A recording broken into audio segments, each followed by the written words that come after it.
Who's this Jimmy? Who are you talking about? Jimmy something? Jimmy Witherspoon? Nobody knew who he was. Lewis. Jimmy. Who's this Jimmy? Lewis. Jimmy. Who's this Jimmy? Jimmy Who's Lewis. this Jimmy? Lewis. Who's this Jimmy?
just kept on doing it.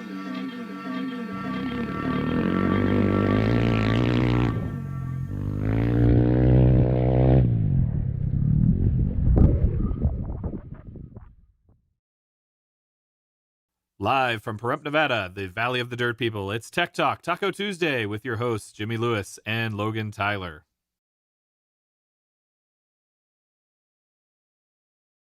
I think I might have cut it off.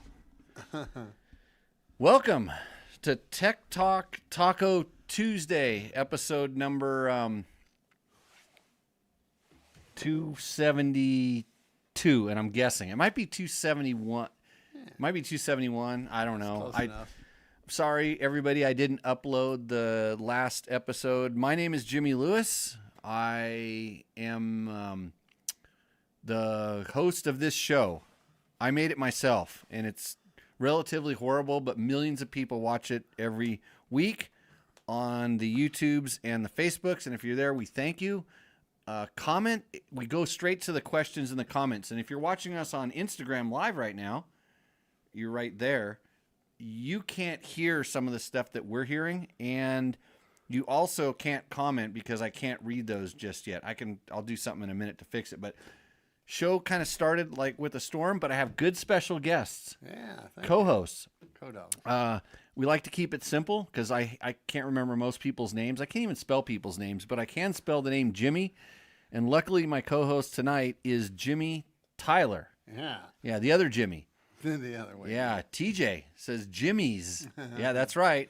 A lot of Jimmys here. And we can answer your motorcycle and motorcycle product-related questions. But we haven't have a special guest tonight. Yes, sir. Back by popular demand. Because he can answer 9 out of 10 beta questions. And then the 10th one that I can't answer, he can answer that one too. Gary Smith. Howdy. And Gary is from Sportsman Cycle in Vegas. And what's your suspension company? Dynamic Dirt Suspension. Dynamic Dirt. And I'm checking your sound levels when you talk. So we're going to do one more little. Say that one more time. Dynamic Dirt. Oh, that's quiet. I'm going to give you more. I can hear it in my headphones. Oh, I know. Okay. Let's try it one more time. Dynamic Dirt Suspension. It looks quiet on the monitors. If Gary's sound is bad, tell us right now so I can fix it because it'll save me a lot of time in what we call post-production, which I don't know how to do. So let me see this stupid camera here. I'm going to flip this around. If you ever wondered, Instagram, are you on Instagram, Nolan? Yeah, wave to your fans on Instagram. Okay, good. Yep. So this is our studio. This is what we're doing right now. There's Gary. There's Jimmy. And here's the other Jimmy. So I'm going to flip this camera around. I think that I do like this. And if you have any questions or comments on the YouTubes, just let us know here on the Instagrams. We might answer your questions. Wow, we're getting a lot of people. They want me to wave at all these people. I don't know. I got to find something to set it up on. Usually, you know what the best thing to set it up on? Maybe. Oh yeah, the Tacosaurus is that'd be a good stand for that right there. You see how much we prep for this show. It's the best it's the best motorcycle show on the internets at the moment that I know of. Here, watch this. I'll put a patch in between here. That's how we work. That's how we roll. Balance is everything, right? Yeah. So if you have questions, you peoples on the Instagrams, go ahead and do it. This show would not be possible without the help of our sponsors. We have lots of sponsors, but the best sponsors are Yamaha. Right, Gary? I don't know. They don't pay me. They're paying you, then good. So yeah, we're proudly sponsored by Yamaha. They help you bring you this show. They make sure that. Well, they have no control over the stuff that I do, but they make sure that we do stuff. And we try to do good stuff. It's a public service. So if you're interested in a new Yamaha, hey, Nolan, how was my Yamaha today? Oh, it's working good. Fucking gas-guzzling monster, ripping sand washes to no avail. Yeah. It's fast, yeah? Fast. Yeah, fast. Yeah. You know, I don't like to talk about myself that much, but this one exception. I have an IMS tank on my WR450, and it measures how much fuel. The little gauge measures how much fuel, and I didn't know how much fuel it really took, but we were doing kind of some fuel consumption stuff, and the tank is 2.8 gallons, 2.7, is kind of what it said. And I mean, I'm down to like, there's like this much in the bottom. We just made it perfect. But 73 miles or something on 2.7. Yeah. I had a great time on my Yamaha WR. Like I said, when I want to go have fun, I have a lot of bikes in my stable. That's the one I take. Although it wears me out. I should probably be on a 250F. Yeah. You still got that one? I got a 250F. I got a brand new that brand new one, Yeah, the YZ250 FX. So Devil's Rumble says, "What's up, Vatos?" That's why it's tight in the top, you know. I see. It's pressed, fresh pressed. Nice shirt. Okay. Other, and we're gonna get to your questions real quick. Hey, if you're on the Instagrams, and we're gonna cut you off pretty quick because nobody has a 10-second attention span on Instagram. 20. So we've way exceeded that. We'll clip you. You just go over to our YouTube or our Facebook channel, and we're live there, and you can answer your questions there. Because I think I didn't wave at everybody. Since I didn't wave, then they don't ask questions, and it goes wrong from there. So I'll hang up in you real soon. Other sponsors, Climb. It was chilly today. Chilly. I'm looking over at Nolan Cade over here, who was a co-host, but he didn't talk, so I fired him. But he's here training. He might get a second chance. I actually said to some people that he may be more quiet than Logan. Yeah, that's saying something. That's a trait. And he's not a smartass either. So there's some respect there for not being a kind of a smartass. Okay. What else? So Climb. Oh, yeah, Climb. Cold temperatures. I had some windstopper gloves. I was wearing this what do they call it? The base layer. Aggressor 3.0. Oh, you went 3. I went 3 in the chest, but I didn't have to put anything underneath my pants down below, and super comfortable. And I put my windstopper liner in my helmet because the Climb helmet's super vented. Yeah. So I didn't want to get brain freeze, so I put windstopper liner. So all the Climb, like the F3, they come with a windstopper little liner, and it just clips in there, and it blocks all the vents. And at the end of the ride, my head was a little sweaty, but I never got brain freeze. So yeah, that's what you got to do in the cold weather. So Climb. Of course, you can watch this sponsor board up behind us. It flashes with a lot of sponsors. Bulletproof Designs, DDC chain wheels, Scott goggles. Who else helps us out? What's the other ones that are floating around up there? Oh, Fasst Company. My wrists are not swollen today. Flex handlebars, yeah.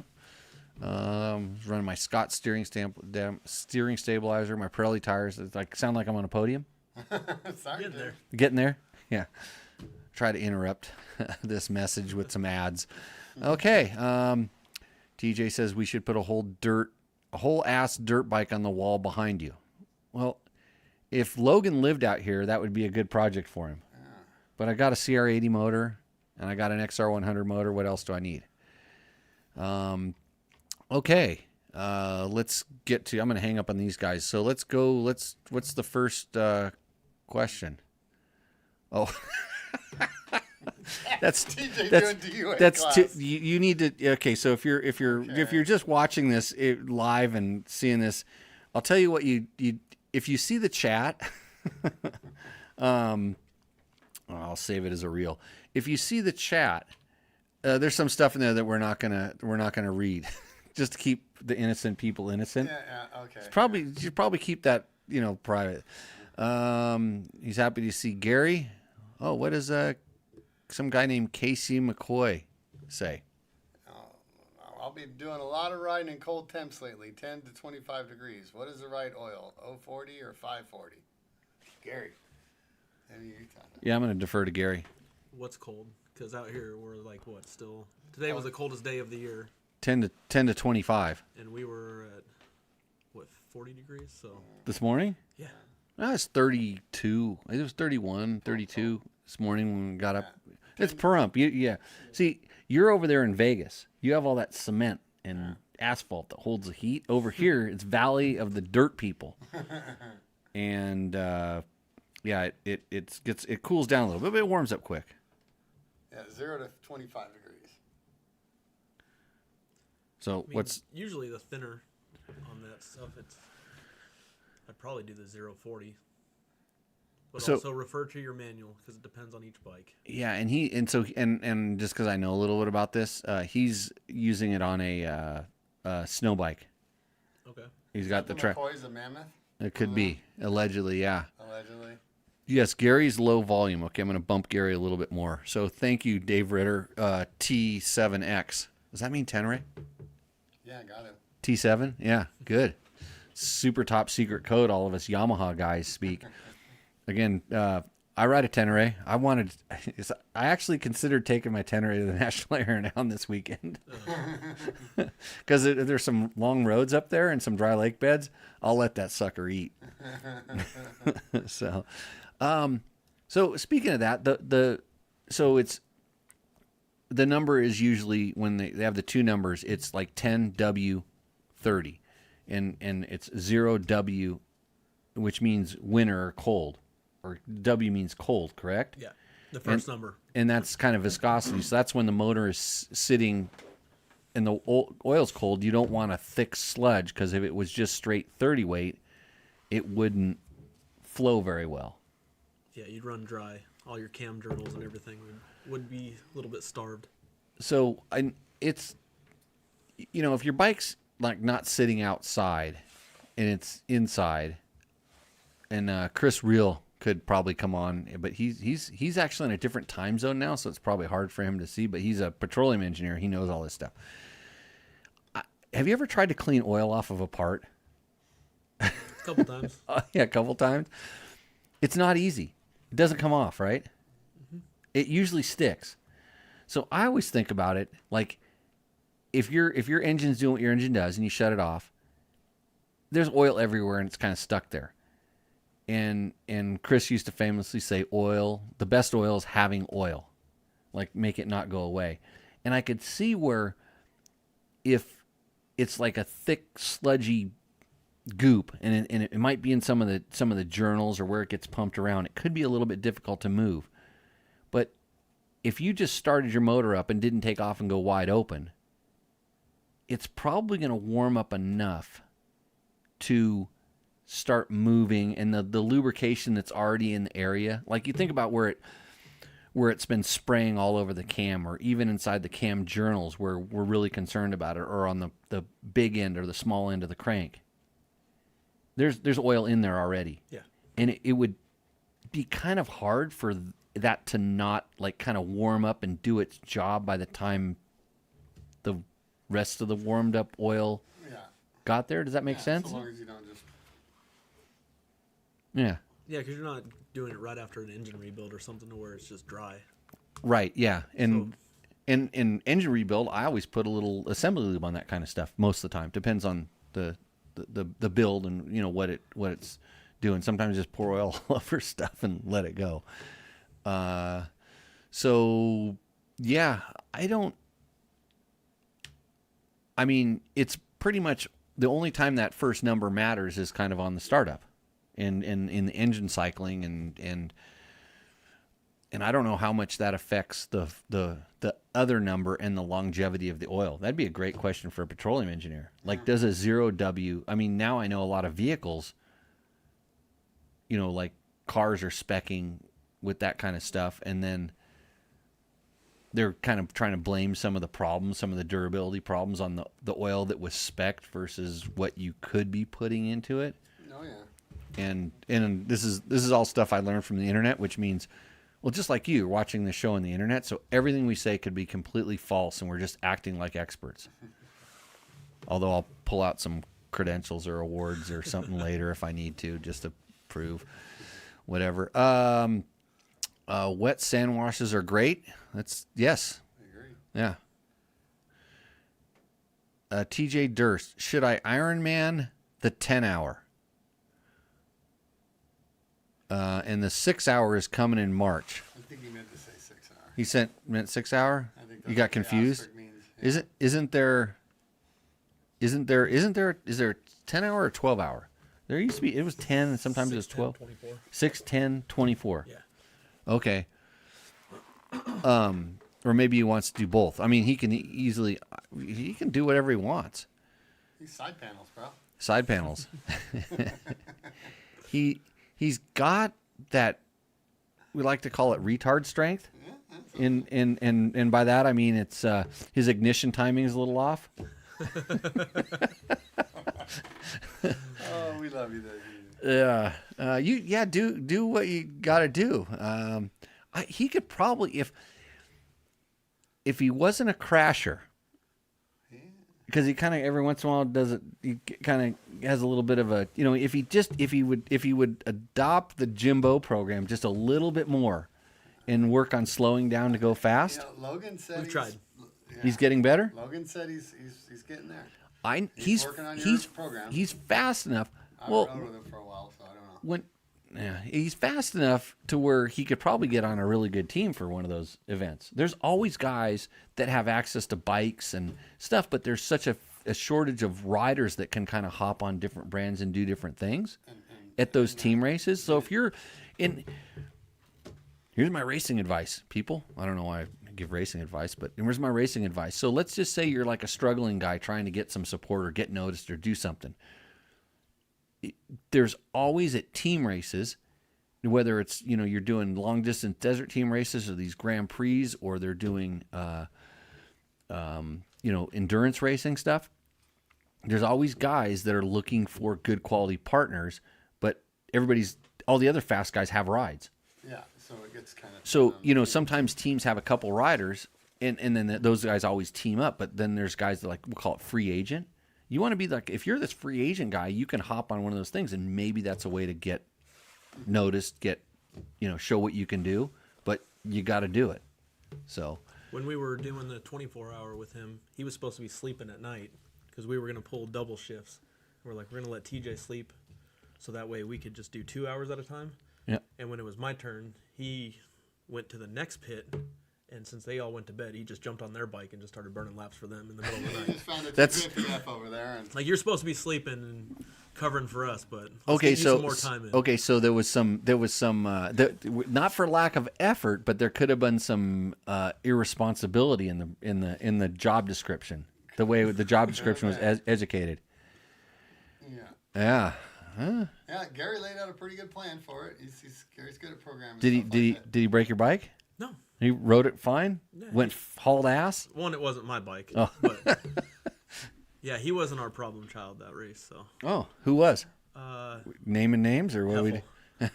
we decided, okay, for our plan is we're gonna run 3 guys 2 hours at night so they could get a good 6 hours of sleep, and actually cover us in the day. And on his first lap after I was done for the day, he decided to break his collarbone.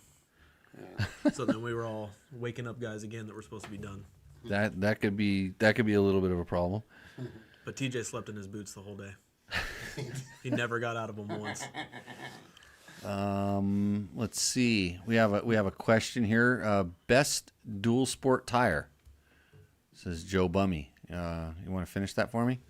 Yeah, the Dunlop D606 has been really rock solid for me, but it's time for new rubbers. Okay, I think I don't have nothing here. I'm checking sound levels. I don't know how this works. I should have put labels on this stuff, but I don't know. Hold on a second. I'll fix the sound. I need a sound technician. Satan stepped in. Yeah, he's running the show. It's the 606 is good for longevity. As a Pirelli guy, the MT21 comes to mind as a long-lasting, we'll call it medium performance tire. So there's tires that go for. I always say there's performance and there's durability, and you cannot have both at the top level. They've tried, and every time somebody kind of pushes the boundaries at one thing or the other, they usually mess up there. So 606 is a great option there. The MT21 is a great option, and those are probably, as far as the high durability and acceptable performance, those are probably there. And I really lean on the durability stuff. If you want more durability, Motos make some tires that will never wear out. Kind of like, remember the Terraflex tires? No, Casey found a pallet of them and made us mount some on his restoration bikes. Yeah, horrible. But would never wear out. Moto's tires, there's some Moto's tires that will never wear out, but the performance is kind of down a level. And then there's some other ones that are a little higher performance and wear out a little quicker. So some of the Kenda stuff comes to mind in that world as well. So Takamoto Co. says, you gotta read that one. I can't read. Jimmy, it's your job now. Now, Gary's epic beard is drifting towards Haggerty territory, and I'm here for it. Just trying to fit in on Boulder Highway, you know. Can't keep getting asked for money if you look like you don't have none. Hey, don't worry. This other guy I know, he's pimping out his donkeys to try to make ends meet these days. Yeah. Devil's Rumble 71. Is that Tyler rated the Aerosmith, Tyler? Of course you are. I'm kind of a white dude. Him, I don't know about no more. Let's see. TJ Durst. Oh, you already asked that. Yeah. Oh, put a YZ250 on the wall. Like a YZ250. Well, I got a Yamaha side panel or radiator shroud up there. So what do you know? And then TJ asks, Jimmy, what was your favorite type of racing you've done? GPS, Hare and Hound, Baja, Dakar, everything you've done. What's the most fun? Oh, the most fun. Most fun. Trials. No, I trials is too much like golf, and I mean I hate golf. I like riding trials, but it's just like you just one little screw up and you just get to stew on it because you're just you put your foot down, and yeah, it's awesome. You think about it for weeks. Yeah, no. Most fun, in all honesty, was probably Grand Prix racing. Oh, really? Like SRA Grand Prix at Glen Helen. Those were like the most fun because there was a really good core group of competitive guys. There was when I was racing, everybody was really fast, and it was kind of like this combo between moto and off road, and it was just like pure racing. I don't know, I liked it, but low key. Mm-hmm. There was no pressure. There was no points. There was actually points for it, but it wasn't like a championship or anything. All right. But just good times. I just remember really enjoying. I mean, I got excited. I got excited to ride anytime I ride a motorcycle, but I got excited to go in SRA even when it was kind of nothing. Fun. I mean, but yeah, when it's fun, it was that. But like just the most amazing racing ever was Dakar for sure. Like Dakar in Africa, by far and away, like life-changing, just like suffering to the maximum level, joy to the highest level, riding in places that I had dreams about and I didn't even know it existed. I got to ride there, and just some pretty cool stuff.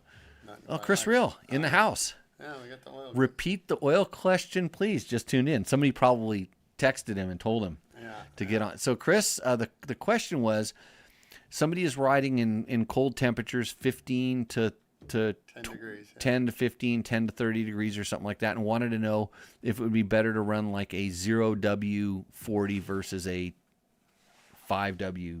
That was what it was? Yeah. Yeah, so really the questions, if you want to call in, I can put you on the horn. I could probably call you. So just throw it up in the chat and we can go live with your awesome voice.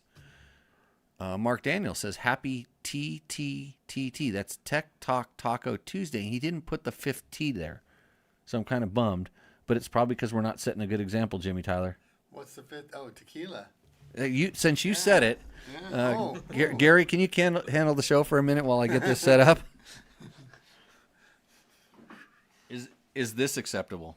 Yeah, let's do it. Let's do it. Okay. I'm excited. Yeah, you do that. Good job at handling the show, Gary. No problem. And no, that I remember the last time you said got a sniffer here? Yeah, that's yours. I got one. I remember last time you said you clammed up a little bit because you thought you were in front of 27 million people. It'd only been like what, 5 million instead? Yeah, it's a lot. So just we got more to sample. I get it. By the way, I don't know what to do with that glass. so Mark, throw up the next tee, and throw up the next tee, and we'll. I'm trying to get this other thing to share. Okay. Yeah, throw up one more tee, and then we'll show you what we got. We'll have more teas, tequila. So cheers. Cheers. Oh wow, you didn't get a little one either. So for anybody that's curious about that emergency camera here, it's the Trace Generations. No way to translate that. No. Can't hack that code. Yeah, so that's what we got going there. I think Chris is trying to text. I'm not really sure. Oh, unfortunately, Chris is sitting in the airport for the next hours. Oh boy. Okay, I can give him a call. Get him on a blower. Hey, my bad happy tech talk. So see, well, he'll tell us in a minute what he's having. Mark Daniels, a big top fan of the show. I really appreciate people joining in. So, Gary, you know what? I'm just going to put you on. Oh, what happened there? I broke. How did that? That's not supposed to happen. Let's turn this. Drunk. The camera might be drunk. There we go. There's Gary. So just to put you on the spot, now you're the main guy on the screen. So introduce yourself to everybody. Well, I'm Gary. I own Sportsman Cycle in Vegas. I like dirt bikes. Not as much as this guy, I guess, because I only have like one or two. But Not when you count the shop. You got 50, 40 in there. that don't count. Okay. I got to sell those to people. Yeah, all right. But no, just like dirt bikes. Like riding. Really, really enjoying trials lately. But you're like the beta whisperer, though. He is in doubt. So Jimmy Tyler, tell everybody about the last beta conundrum you had, because we had the link the link story. Yeah. Tell them about your last one. The link story where Gary diagnosed that from left field in 2 seconds. So other day, as my bike wouldn't start, hitting the button, no fuel pump. I'm like, okay, fuse. Check the fuses, good. Connectors, pull the tank off, this and that. Okay. Connectors look good, everything looks good. Battery's charged. Okay, cool. I got Gary in my back pocket. Call Gary. Before I'm even finished telling what I'm saying, he goes, the kill button's stuck in. Okay, sure shit. He was right. 2 second diagnosis. And then Jimmy rang me in like 1 second later after I hung up with him. Like, what are you doing? I'm like, just getting kind of humiliated again by Gary figuring it out without even seeing it. Because I remember the whole the fork touching the ECU. Yeah. Or the voltage regulator. Yeah, regulator. Voltage regulator, and then making the bike stop that we struggled with for forever. We had the injector out of that bike in the middle of a canyon, checking the injector. Oh, is that what we did? We went that far. Okay. But Chris Reel, welcome to Tech Talk Taco Tuesday. Hey guys, how's everybody tonight? We're doing great. Hopefully it sounds like the sound's good. You can hear him, Gary? We're all good? So Chris is our resident petroleum expert, a petroleum scientist, we like to call him. Yeah. And he's stuck in an airport, so he's willing to take some time out for Tech Talk Taco Tuesday. And so both Gary and I said, we conferred that if you have oil, that's the best thing, even if it's cold or warm or whatever. But having oil is the number one thing. Is that right? True. And we also talked about how hard it is to clean oil off of a part that's inside of an engine if you're taking an engine apart. It's difficult to clean off. So it doesn't matter whether it's warm or cold, that oil is going to be on those parts. True. And generally, that amount of oil is enough to lubricate it until the engine warms to a point where the oil that might have gotten a little bit thicker, even if it wasn't a zero weight or something like that, starts doing its job. Yes, but you know when you've got extremely low temperatures, you got to remember that oil flows very, the higher viscosity. the higher viscosity grades of oil flow very, very slow when they're really cold. And so having a slightly lower viscosity oil like a 5W or a 10W, the oil will flow into the nooks and crannies and actually get to the bearings and stuff a lot easier than a higher viscosity oil. So at what temperature would you say it's critical to start worrying about that W number? Somewhere around 30 degrees, 25 to 30 degrees Fahrenheit. That starts making a big difference. So to the point that it could actually cause engine damage?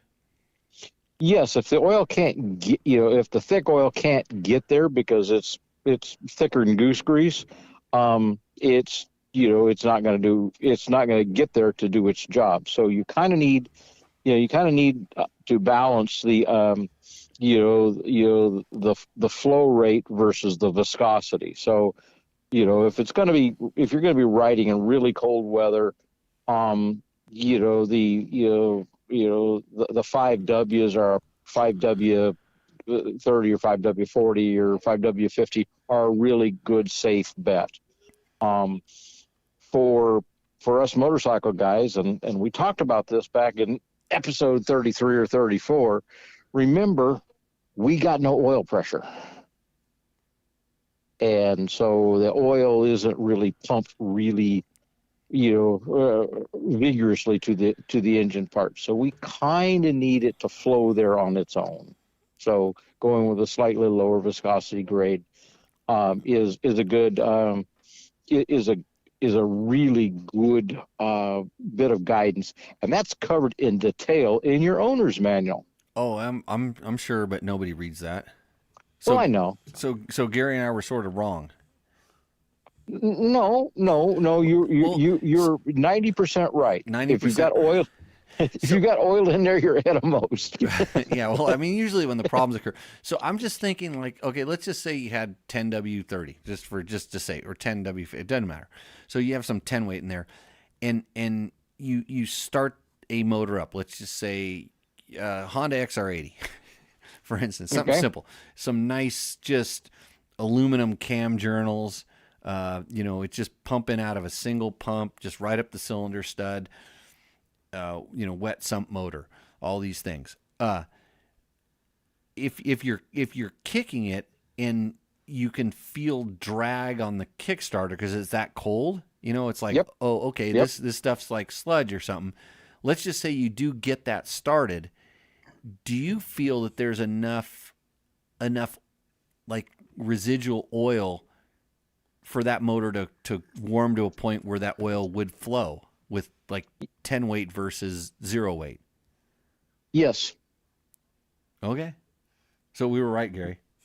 Yeah. See, Jimmy Tyler kept silent here. He didn't want to look like it. I'll bust in now so you guys said the W means winter? I didn't know that. Yeah. The W means the cold number. The oil's viscosity at 32 degrees. 10W, 5W. That's the oil's viscosity at 32 degrees. The other number is the oil's viscosity at 212 degrees. Oh, those are okay. So it's like a range. I had to learn this stuff too. No, I didn't know that. I just thought the W stood for weight. Nope. Winter. That's it's 10 weight or 30 weight or so are they all 10 W's or do they make them without a 10W? Well, they make everything have a W? Yeah, if it's 0W, 5W, 10W, 15W, they're telling you what the viscosity is at 32 degrees. Got you. Yeah, I remember like my Nissan truck for some reason wanted 20W50. Okay. Back in the day, which seems, nowadays it seems like. And so why are all the oils now in the engine manufacturer they're recommending lower W numbers on the motors? Corporate average fuel economy, CAFE. Okay. because it gets better fuel economy with a thinner oil. Thinner oil. Now, that doesn't mean it's going to seal the rings as good. That doesn't mean it's going to, reduce more wear. And, if you do much reading on this subject, you'll find that many of the engine manufacturers, Ford and the rest of them, are replacing engines because they recommended too light of a viscosity oil for the application. And that was mostly not in the first number, the W number. That was in the second number, correct? Well, they went both ways. They went like 0.20s and 0.16s, and they really went thin on the oil. But in their defense, they went really high on the oil pressure. So they've when that engine is just starting to spin, it's got a really good oil pump that pumps a lot of pressure through the system and gets oil there. The challenge is with the engines having to come up to temperature pretty quickly. They rev a little bit. The cars have a cold start mechanism, and the reason why they rev quickly is to generate heat, so it lights a catalytic converter up, so it doesn't have cold start emissions. And so they're playing the game on emissions and on fuel economy, and that's good on certain types of designs. When you've got roller bearings and stuff, but when you have plain bearings, the lower viscosity oils with low oil pressure aren't exactly my first choice. Okay. So is it in motorcycle we'll say dirt bike applications, and being kind of broad about this, regular dirt bikes, do we need to be concerned about the either the W number or the higher number? Like, should we be looking at like 5 or 10W50 or 10W40 as opposed to, I mean, of course the manufacturer is recommending exactly what they think you want, but everybody else is looking for an edge or an advantage. Yeah. Well, personally, for the civilian longevity use guy, I tend to stay at I suggest staying at the higher end of the manufacturer's recommended viscosity range. If you're trying to qualify for Daytona or something, and you got lots of oil pressure, and you just can't afford to lose that 2% of horsepower, then the lower viscosity oils may give you that extra snap. But your longevity, your number of engine hours between rebuilds is going to pay the price. It's going to reduce. So if you're running like a 5W20 in a high performance dirt bike, it's probably not going to be as good as running a 1540. Correct. Okay. Correct. I tend to run like a lot of 1540 stuff.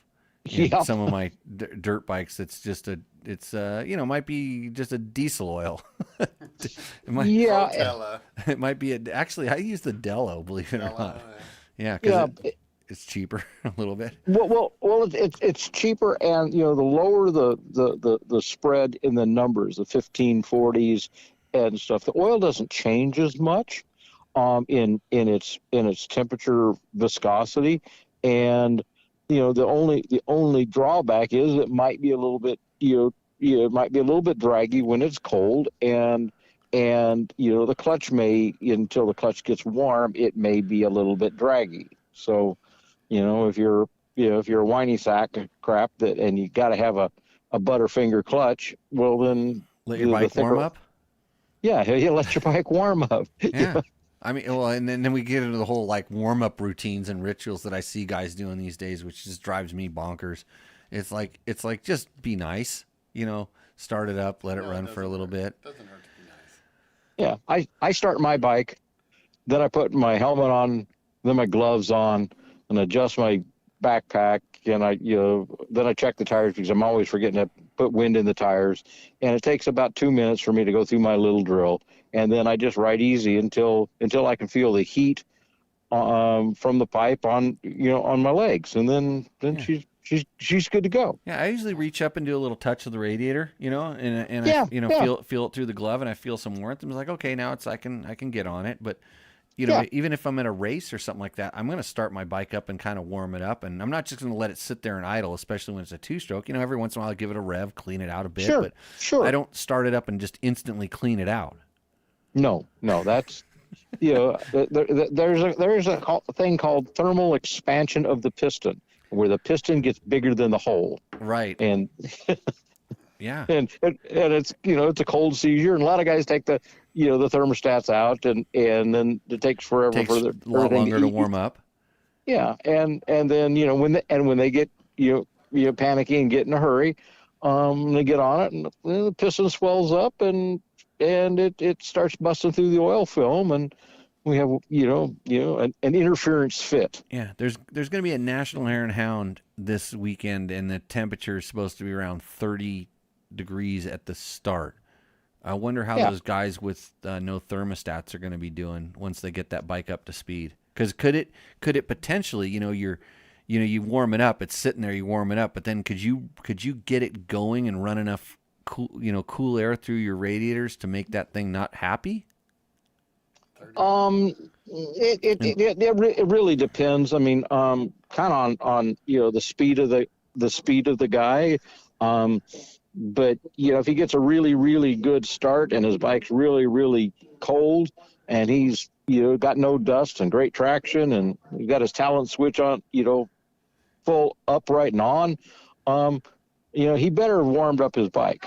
Yeah. Well, I mean, even if it's warmed up, could a modern bike, if you took the thermostat out, could you be like running it hard enough and getting enough cooling where it wouldn't be a good scenario? This is just something I just kind of came up and thought about, because I don't take the thermostats out because I've done some testing where we were doing basically we were testing different coolants and different cooling setups, and we had GPSs on the bike that were watching the coolant temps. It's amazing.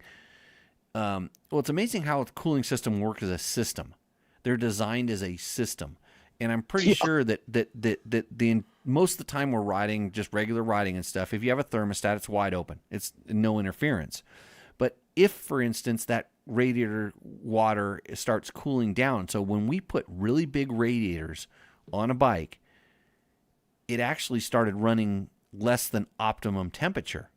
It was running too cool, and this was back in the carbureted days, so it wasn't like the fuel injection was making changes for this and stuff. So the bikes would actually kind of run like crap, especially when it was really cold and it could cool the water down too much. Yep. So I wonder. My question is like, could you overdo the system? Like overcool the bike and then have let's say an interference thing, because your cylinder starts getting your piston's nice and hot inside there, but your cylinder says, I'm going to cool this bitch down. Yep. And when you need to have equalized temperatures, and when the cylinder is stone cold and the piston is really hot, the expansion, of the piston takes up that clearance. And with today's motorcycles, you've rebuilt motors, the clearance is tiny. It's not like the good old days when there was 4 to 6 thousandths of skirt to cylinder clearance. It's much less than that now. Yep. I got someone pinging me about like what kind of tequila we're having, and they did a call out, and so we matched it there. But I don't know. I see a lot of people do a lot of crazy stuff, and they say it's doing it for this reason, and then maybe they haven't done like some of the research, or it's just like, bigger radiator is always better. Got to keep my bike cool, or taking the thermostat out makes it so it flows better. It's like, oh, okay. Well, taking the thermostat out, you can cycle the coolant too fast. And that's the scenario we were just talking about. That especially when it's cold, it's going too fast. But even maybe when it's, I mean, if the thermostat is designed in, which it is, it's designed in at a flow rate, and you take this thing out, and all of a sudden you have this big giant hole, and that was meant to be the restriction. Yes, and I mean, and running without the thermostat. I mean, I get it, I understand, but it really depends upon, on what your ambient temperatures are and what your incoming and outgoing water temperatures really are, and most people don't monitor that. Yeah. And I think, it's a hard pour on that thing there, Jimmy. Don't worry, Johnny Campbell spilled the really expensive stuff all over the table. He did? Yeah, because you got to let that little zone fill up before. That's kind of like what happens when you take your thermostat out of your enduro dual sport bike. Yeah.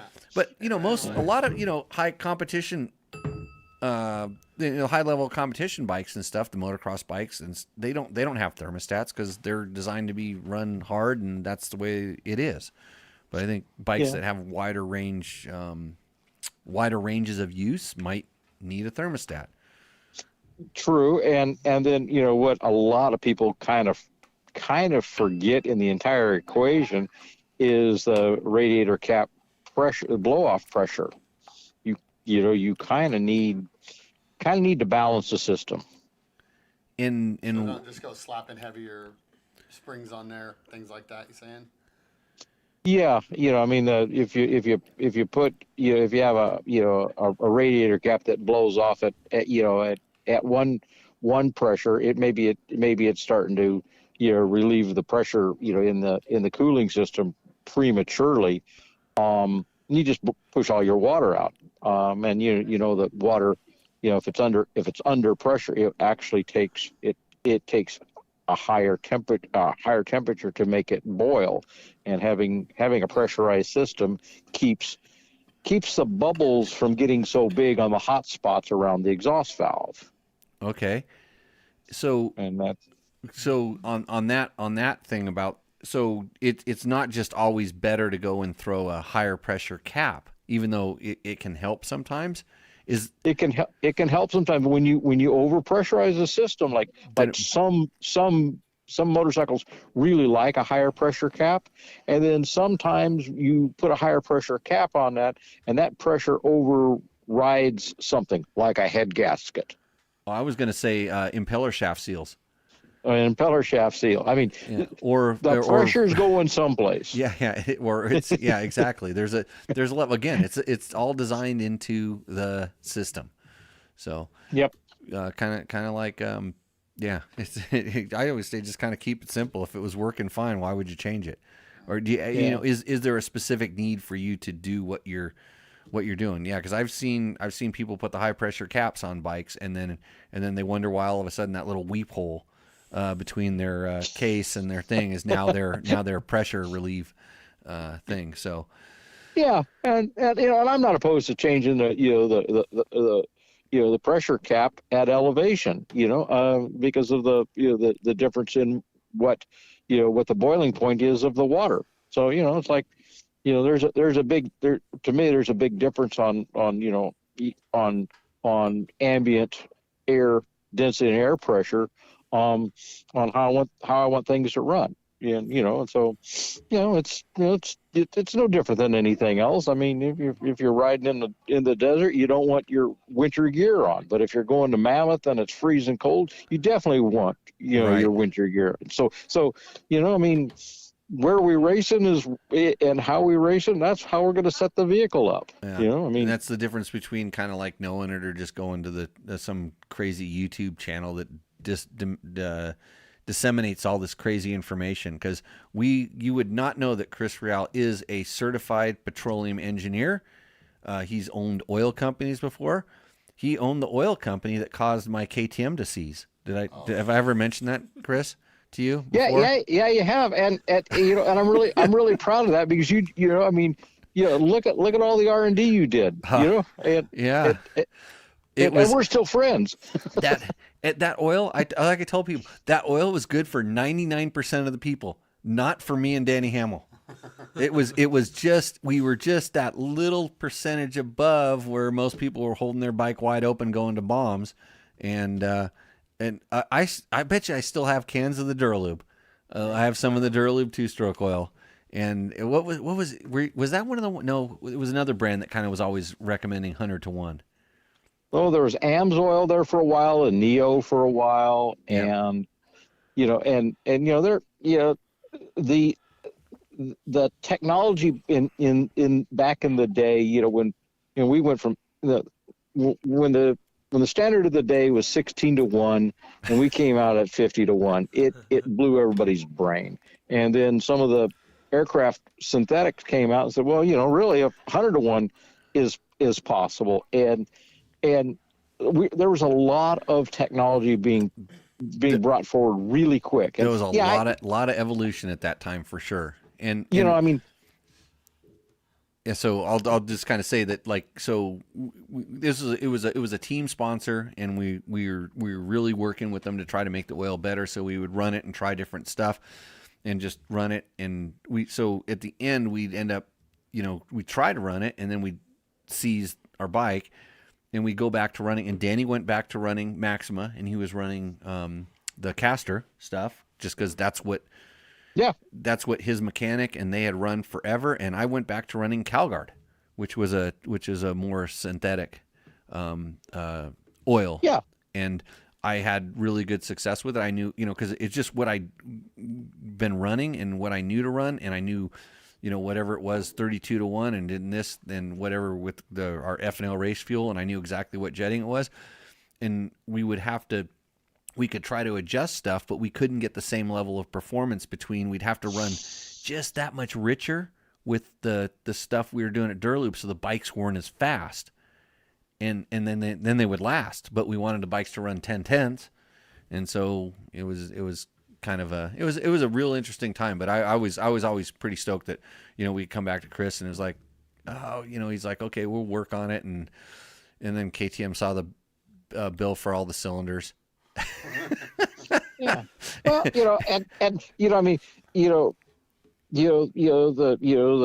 KTMs of the day. Yeah, we're going from iron liners and nickel cell liners to all kinds of there are a lot of things going on. Yeah, there was changes everywhere. And power valves were different, and but if you take a step back, 5 years or so before you on doing the oil thing, motorcycle frames were literally breaking in half. Oh yeah.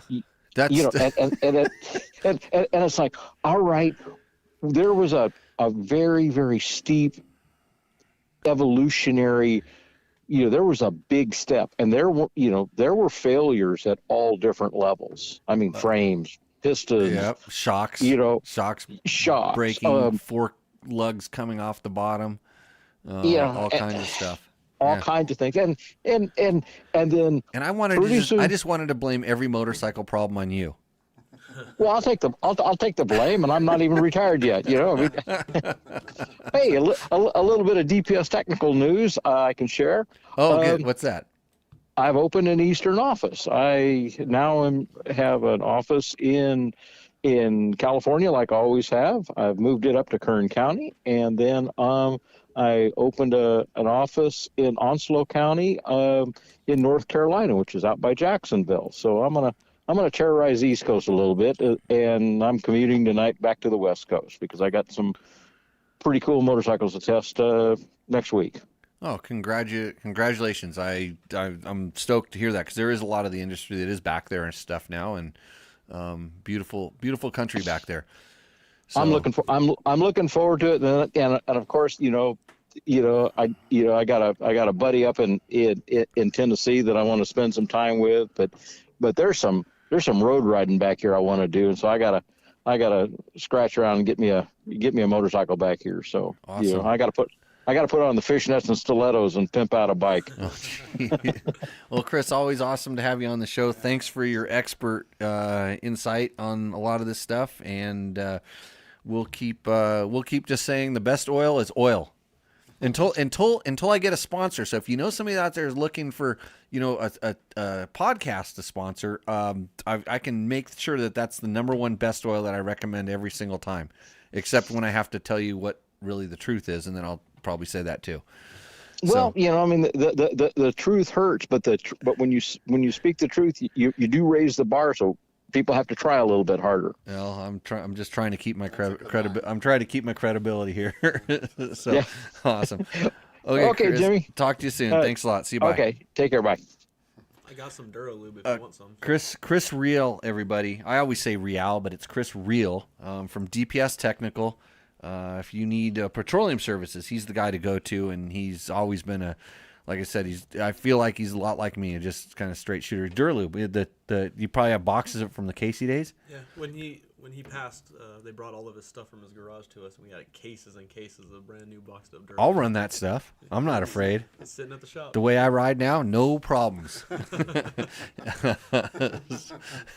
You might want to save that, because at some point some of this stuff becomes like collector's items. Oh, yeah. And then, when somebody has a display with their old bike on it, you could, when these like 1990s KTMs come up, somebody will say, I have a Danny Hamill race bike, and there are probably a lot of them out there. You could set a couple cans of Duralube next to it. $50 a can. Yeah. Sell them at Meekum. So, Jeremy Schoening wanted to know Clase Azul versus Casamigos. My honest opinion, you got to watch my Tequila podcast when I do it, which I'm going to start pretty soon. I don't know when, but it's on the agenda. It's like right after prepping another Husaberg. I'm going to, and after I get my truck put back together, and then I prep the Husaberg, and then I get my TTR 125 dialed in, then I can start a Tequila podcast. But I actually prefer Clase Azul, and actually not this one, although this is really nice and smooth. It's definitely good. Yeah, I like the white bottle even better, but people say that it's a flavored tequila, and they don't like it. And the Casamigos is also flavored. So if you go say that on the internets like we just did, we're going to get shamed. Yeah. We're going to get tequila shamed. But wait till I start my podcast, because it'll be the best shaming show you've ever seen. So, Jeremy, I hope you're my number one subscriber when I actually get that thing going. I had a question up here. Asher Leto has a question. I am considering putting a thermostat back in my old DRZ 400 since I am riding and freezing below freezing temps. Would this help the bike, or is it pointless? The previous owner removed the thermostat.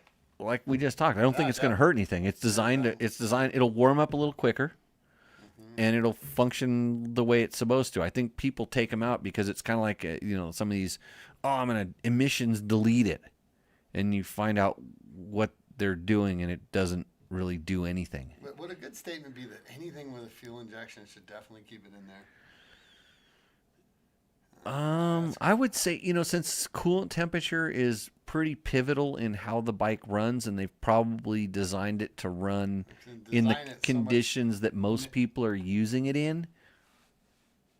What do you think, Gary? Yes? I like a thermostat unless there's an issue with it leaking or anything else like that. Just because I've seen more problems with people running oversized water pumps and bigger radiators, and the bike's not running how they're supposed to.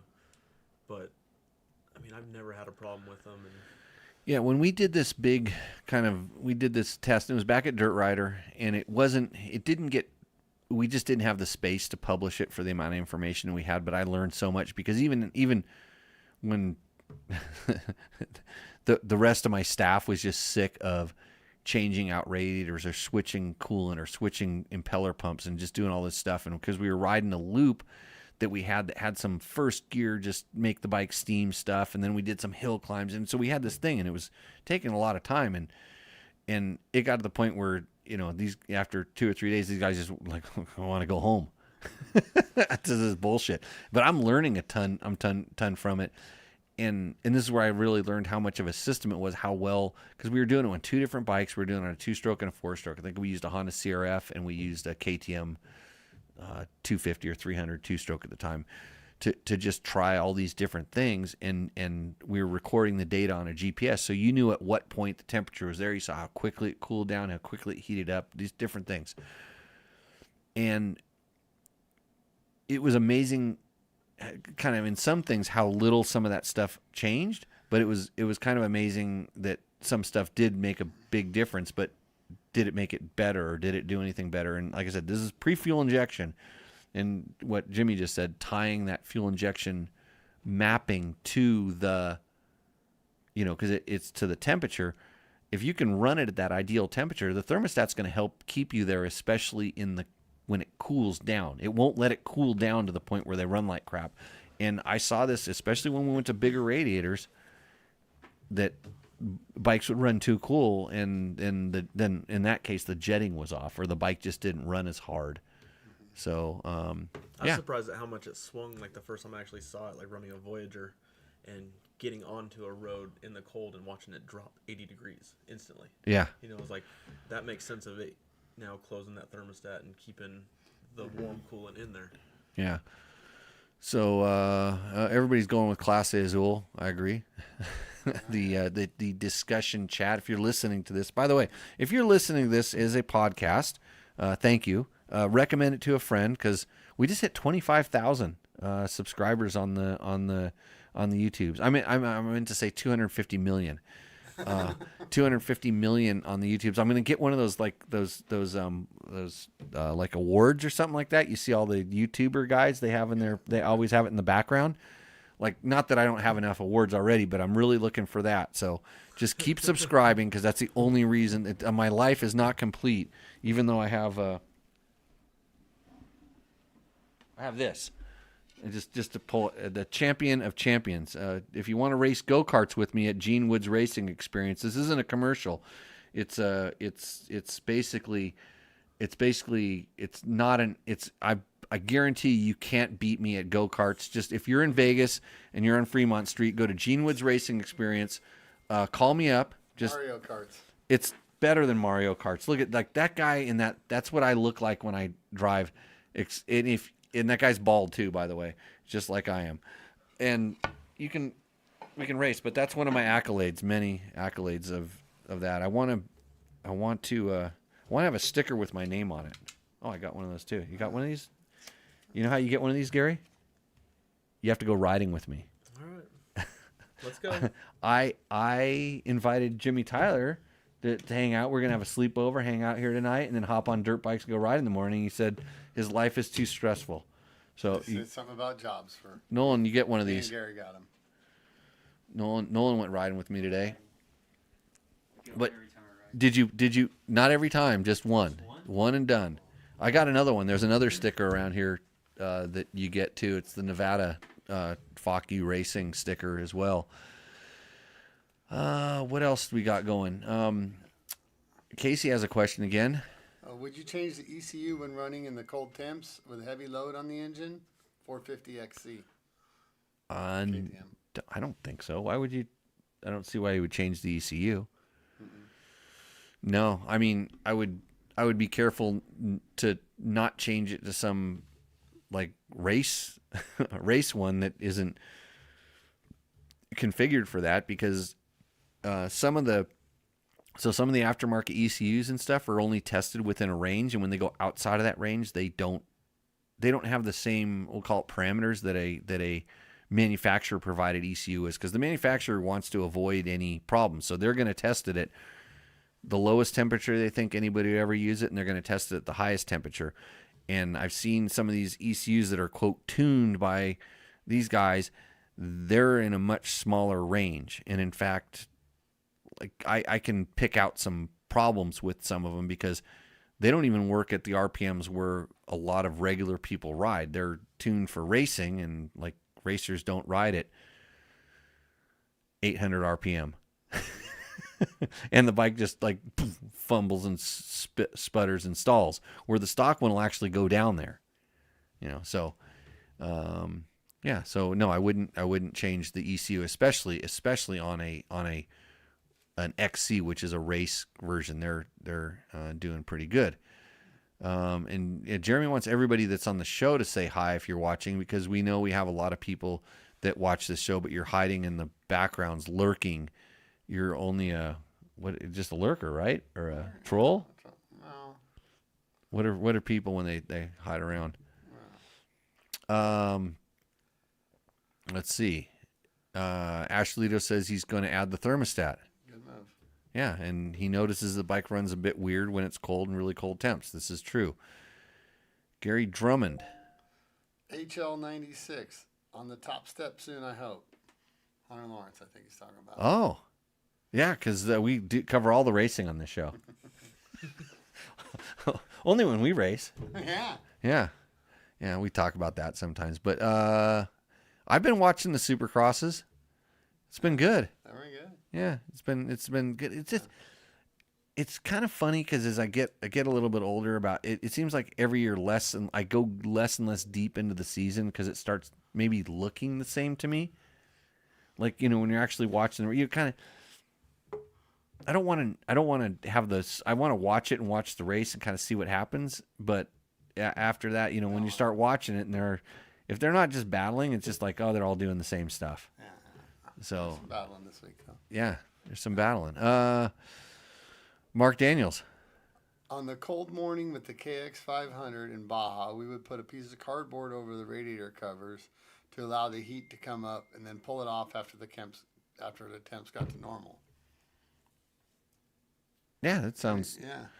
like a thing. And the KX500 does not have a thermostat. No, sir. Just they don't have one. So you see it with like diesel trucks that are like running and they cover up part of their radiator. There's an optimum temperature you want to have. You're just not cool. Yeah, when we're out here and it's 100 degrees in the desert, I don't think that's going to be an issue anymore. But now that we're talking about cold, it is one of the issues. So Gary, evidently, Sportsman Cycle and Beta has a demo ride coming up. Yep, demo ride this weekend. We are hosting it out in Searchlight, where we usually do our Moran night race. And we are bringing out 8 bikes. I'm going to bring out my trials bikes too, so people could try those. But we're going to bring out the 200 X Pro, the 250 RX, a new Moto one, 300 Race Edition, a Cross Trainer, a 350 Race Edition, 390 RS Dual Sport, the 430 X Pro, and the 450 RX, our Supercross bike. And you can get signed up on our website, dynamicdirt.com. We bring out lunch, have a good time, set up a little course. We're going to kind of make a novice line and an expert line this time, so that way you kind of fall in where you need to. But this will be our 5th one that we've done, and it's always a blast. And so this is out in Searchlight, Nevada. So if you want to schedule a trip to Vegas this weekend, leave the wife in the casino, come out and ride some betas. Yeah. Do some demos on some betas. It's kind of hard to ride a new bike without buying it anymore, right? I mean, yeah, and I think if you've never ridden a beta before, I think everybody should, because they are a little bit different, and some of the characteristics people are like, oh, well, this fits me. It's just different than other things. Of course, I think they should just, after they ride that, they go, well, I just need a Yamaha, because Yamaha is a big sponsor of this show. But irregardless of that, you can also go ride one and go, man, I can't believe how good this bike is. And then you go see Gary at Sportsman Cycle. So it's in Searchlight, Nevada. Yep. Which is about 35 minutes outside of Vegas, something like that. Pretty close. Pretty easy drive. It's a neat little riding area out there. And how many riders do you usually get? Right now we got about 50 signed up. We did start charging $20 to get in, so that it got kind of rid of the tire kickers. Okay. So it made it more intimate of the people that are really serious, and we kind of spend time with everybody to figure out, what questions you have, because they give us kind of a range of every bike, and you can kind of see where everything is kind of suited for you or not for you, and kind of put them head to head. And there's not a lot of people doing demos anymore. I know Yamaha is doing it. They're still bringing out the rigs to some places, which is awesome. Yeah, it's if you ever get a chance to go do a demo, and you can sign up and ride multiple bikes. Yep. Yeah, and that's the cool thing is you have an opportunity to try some different stuff and see how it works, and you might be surprised at what you find that you like. You could hop on the 450, the Supercross bike, essentially the motocross bike, and go, oh, this is what I thought I wanted, and then you realize I was like, I'm an X-Trainer person. Yeah. yeah. I mean, that's the first time I ever got to ride a 500. I went out to one in Georgia in 2013 and rode KTM's 500 and was like, this bike's really easy to ride. I would have never thought, and right. Really kind of put it in my crosshairs of I kind of like the big bore 4-strokes. Yeah, and I'll just say one thing about the Beta 200 is I have been a KTM. I was a KDX 200 guy. I was a KTM 200 guy for the longest time. I resisted the 300. Everybody else is going 300. I was happy with 200 just because I liked small bores and the light feel and all the stuff about that. But KTM's 200 motor, I could actually get my KDXs to run better than the KTMs. You know, just as far as like a real broad power, having some torque. And I think it had to do with a little bit more flywheel weight and different things like that. And there's a video someplace, go on our YouTube or you know, go to Dirt Bike Test, and we did some stuff on a Beta 200. And the very first time I rode it, I was blown away by Beta built the motor that I had been trying to build forever, just as far as tuning and that's a lost art, because all this KTM went down to 150. And I mean, granted, like 150 is just, they made a racing class for it and everybody's all 150 lighter, all this other stuff. It's not a 200. That little bit of torque that it loses is, especially for a larger guy like me, kind of catastrophic. You know, once you get them revving, they're plenty fast, but it's like just the torque that it loses and just the overall spread of the power. It's a pretty amazing bike. So it's kind of like, it's still one of my favorite. I think it's my favorite two-stroke. I went and did Idaho City last year, and I had to borrow a buddy's 200 just to go race that one. Yeah. And it's in the trees, and you feel, once you hear it, you feel like you're going fast, even though I got completely waxed. Oh, if you don't realize how slow you're going on a small bike when you feel like you're going a million, because it's making all that stuff. Wait, Beta 250F in the pipeline. It's coming. It's coming. They finally released.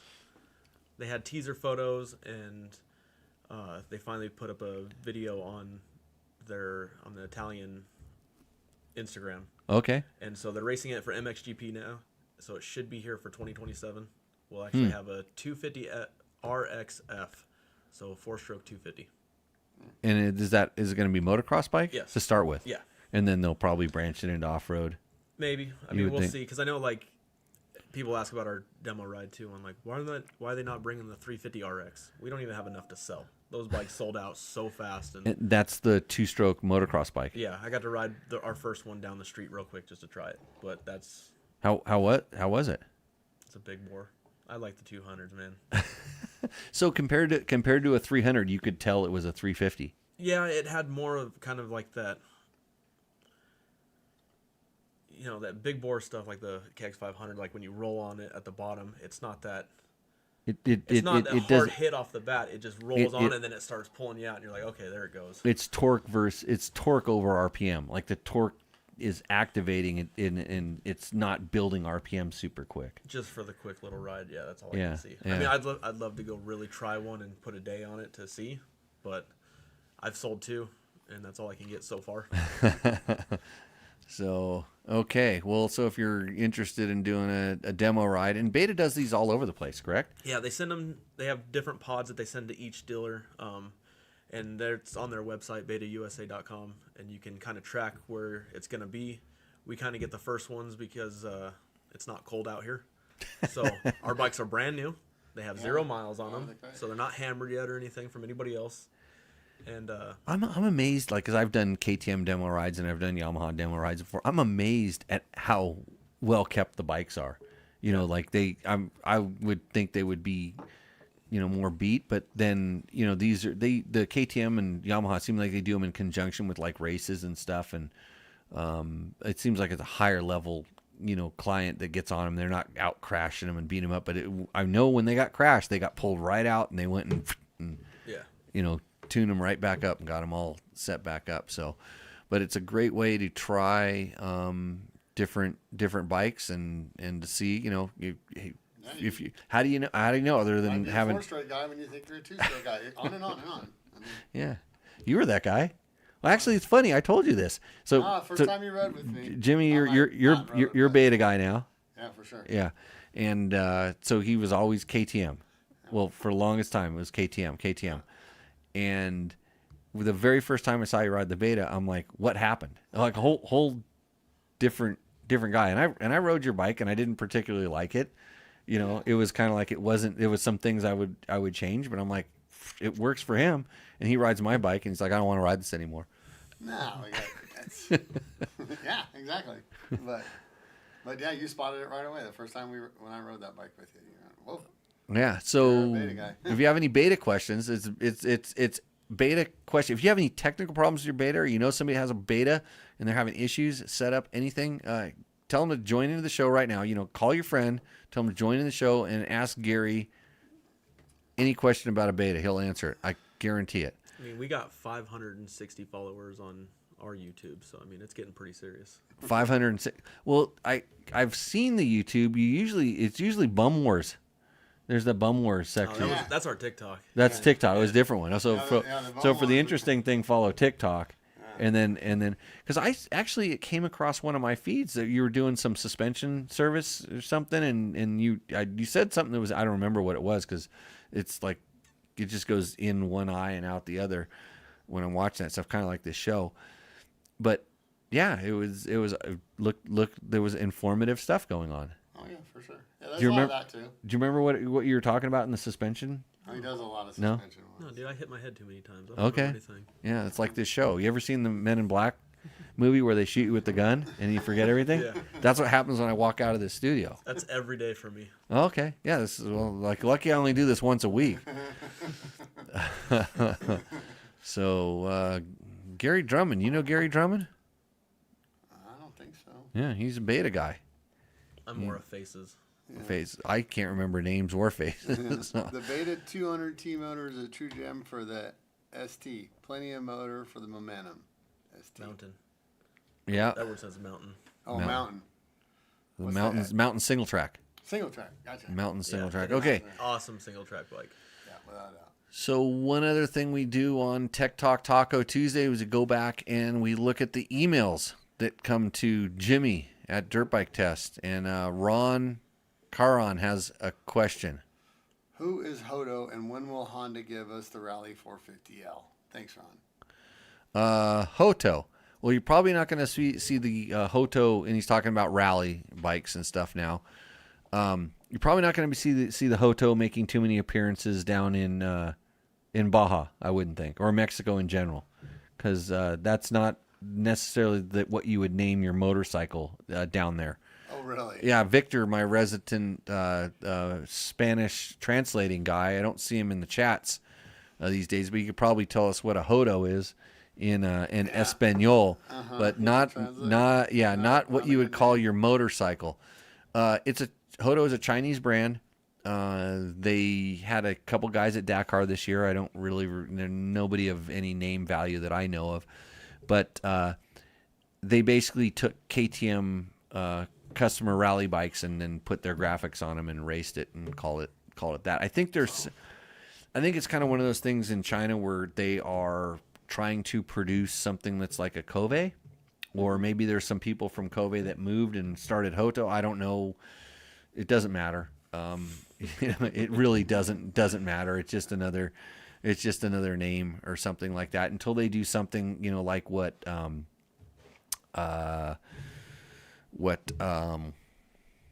Hero is doing, which is basically hand building factory rally bikes. You know what kind of motors are in those things?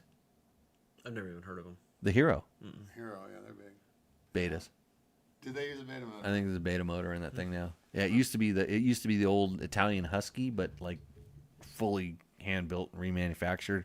Pretty sure they're running beta motors in there now because they kind of had an all new bike recently. But that's just it may not be true, but it might be true. You never know. And when will Hondas give us a Rally 450L? Is that something they make elsewhere or sell elsewhere?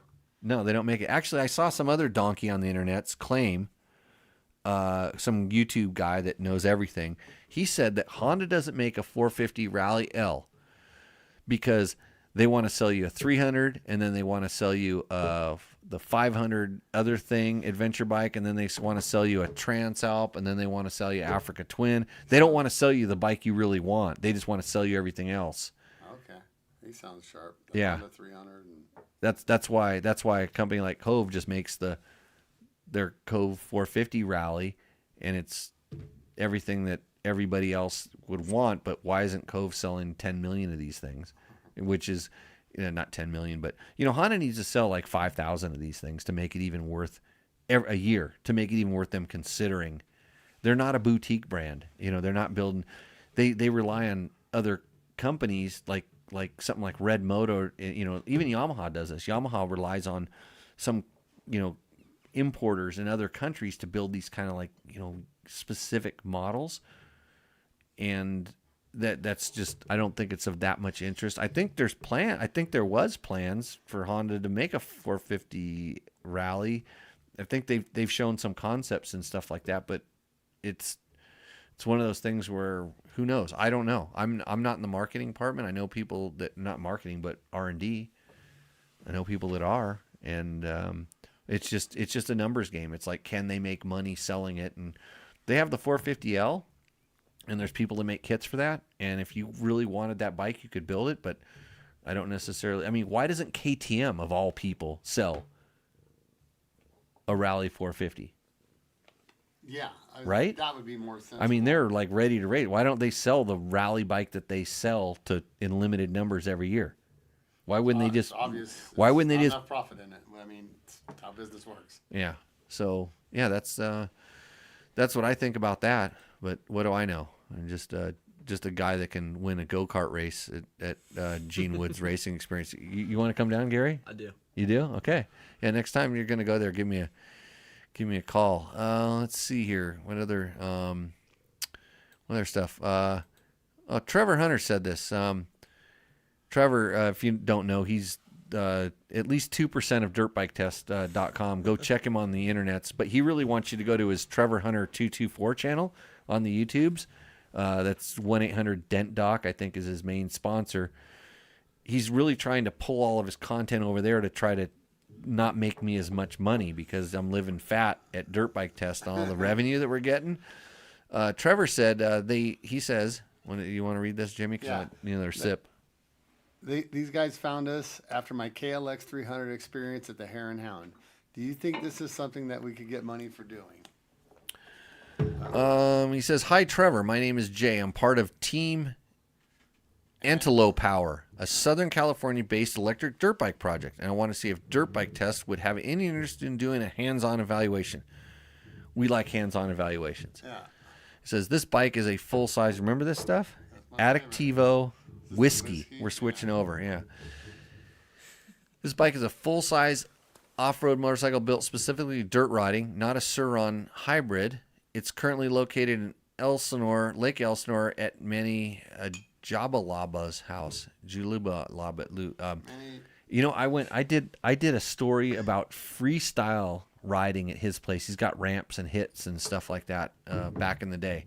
I did I did a heel clicker and I did a knack. Oh. And those are big. Those are big moves back in my day. Yeah, ramps. It's currently, let's see, and where we do our riding testing and setup. A quick overview of the bike. Peak output 25 kilowatts. Continuous output 18 kilowatts.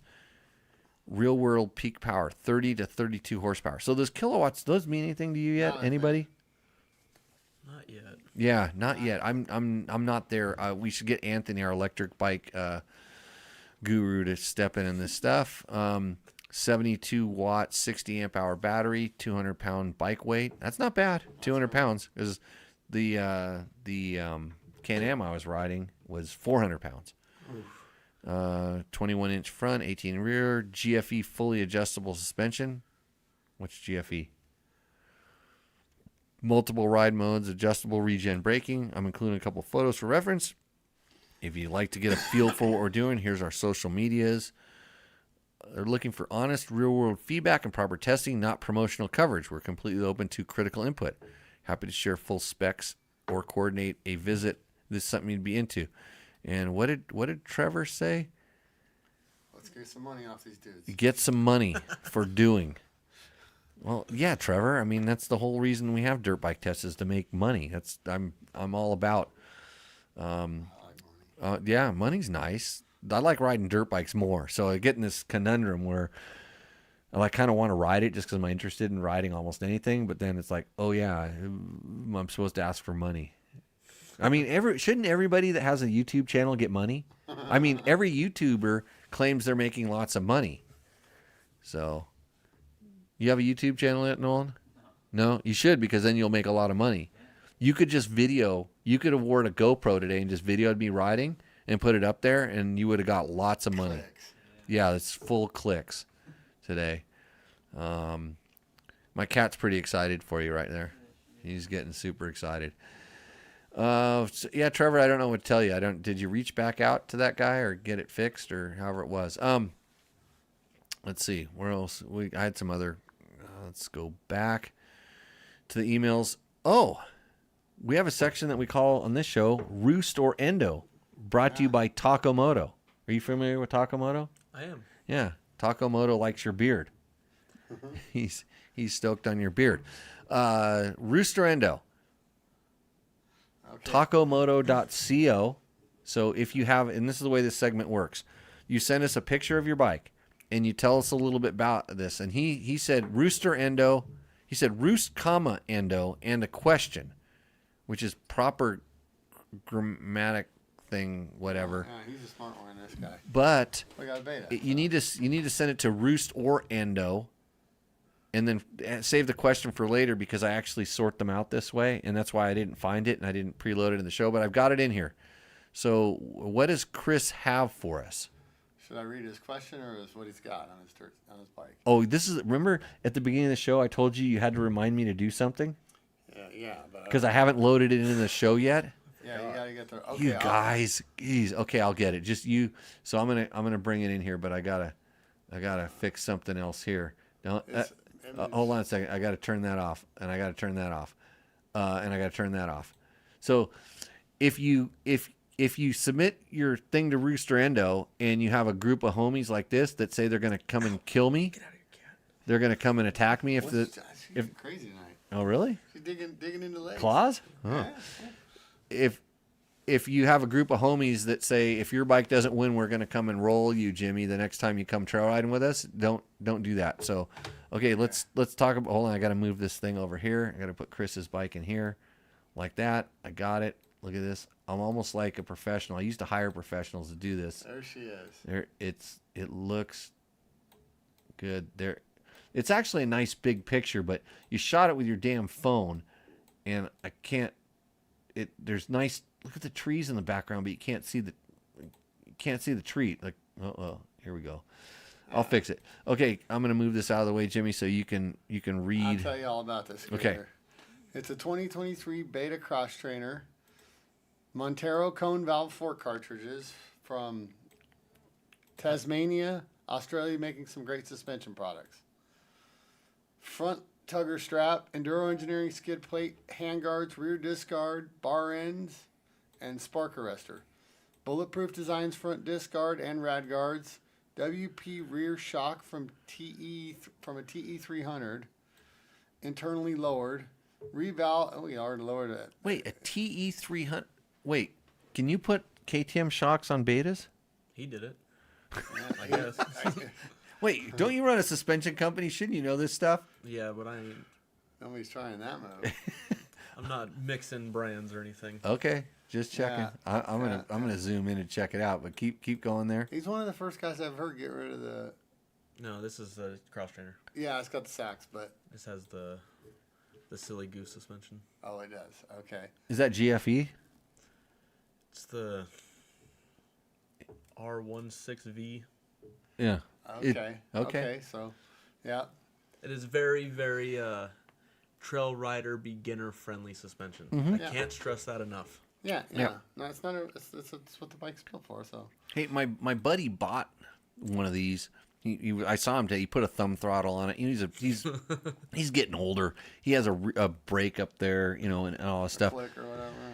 And I asked him. He was like, well, I don't know, because we ride a lot of roads and go kind of fast on the, we go on the roads. He goes, I don't know about the suspension. I'm like, you're riding down roads. Don't worry about the suspension. If you need to make it different, you can get bigger springs for it and do what you need to do.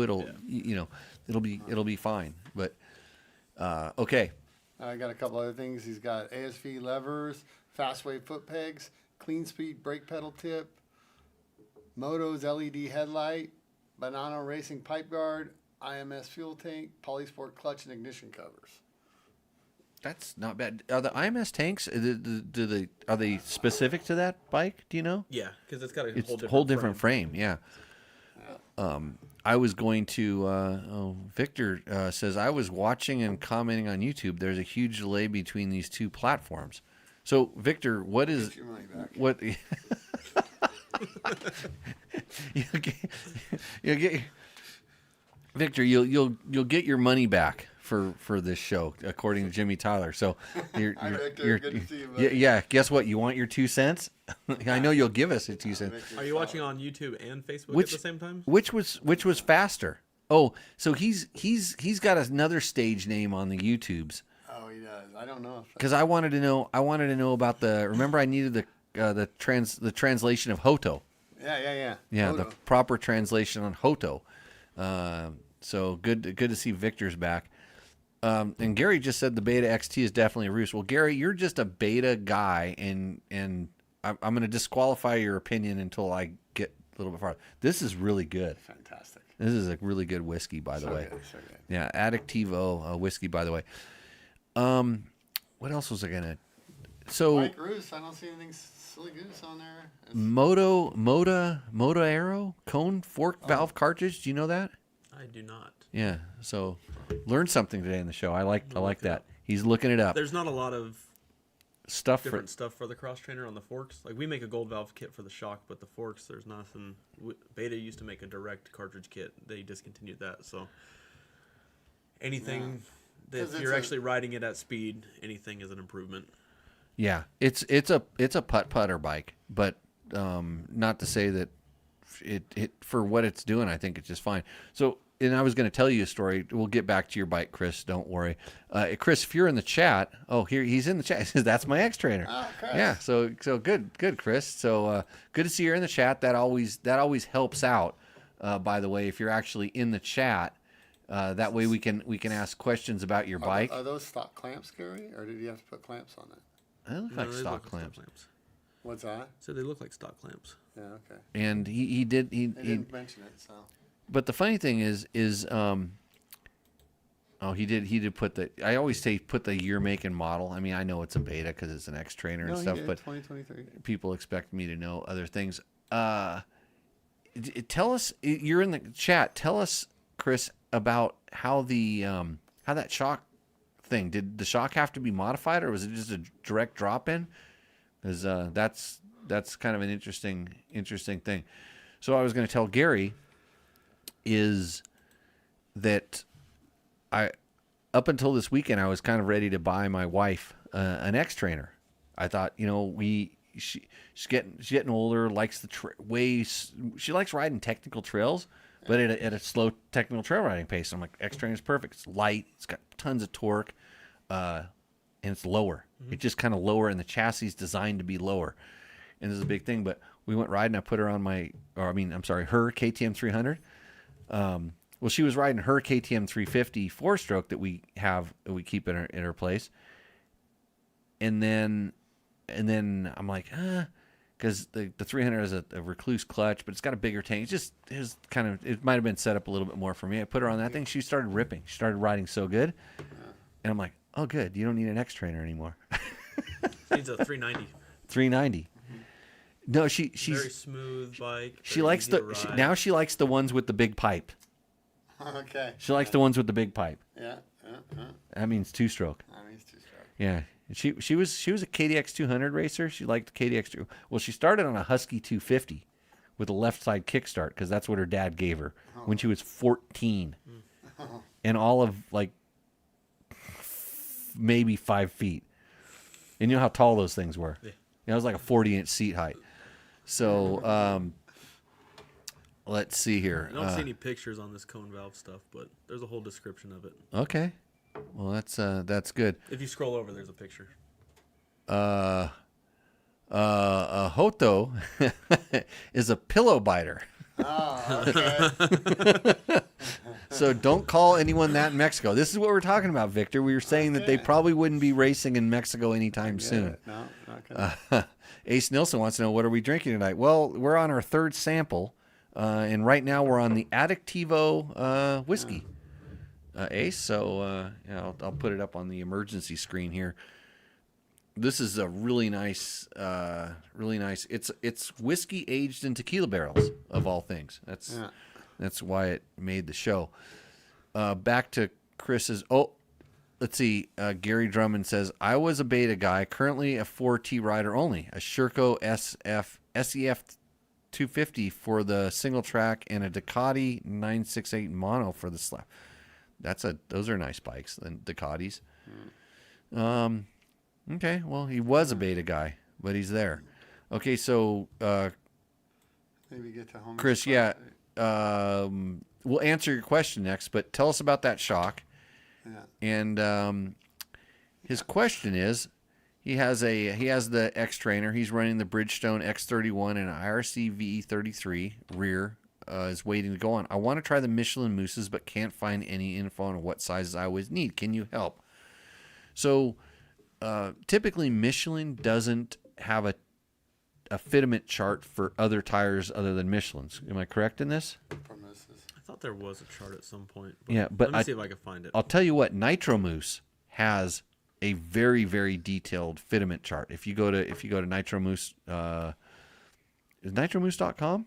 Yes. The website, nitromousse.com, and there's a fitment chart, and they will have a fitment chart that will for pretty much every tire, and then you'll get it right. But the other thing that you can see there is they have their different sizes, and if you wanted to compare that to a Michelin size, but the Michelin mousses are sized kind of like tire sizes, so it'll say 140/80 on the mousse, or 110/100 on the Michelin mousse, where the Nitro mousses are more in the diameter, like 315 or 290 or whatever the sizes are.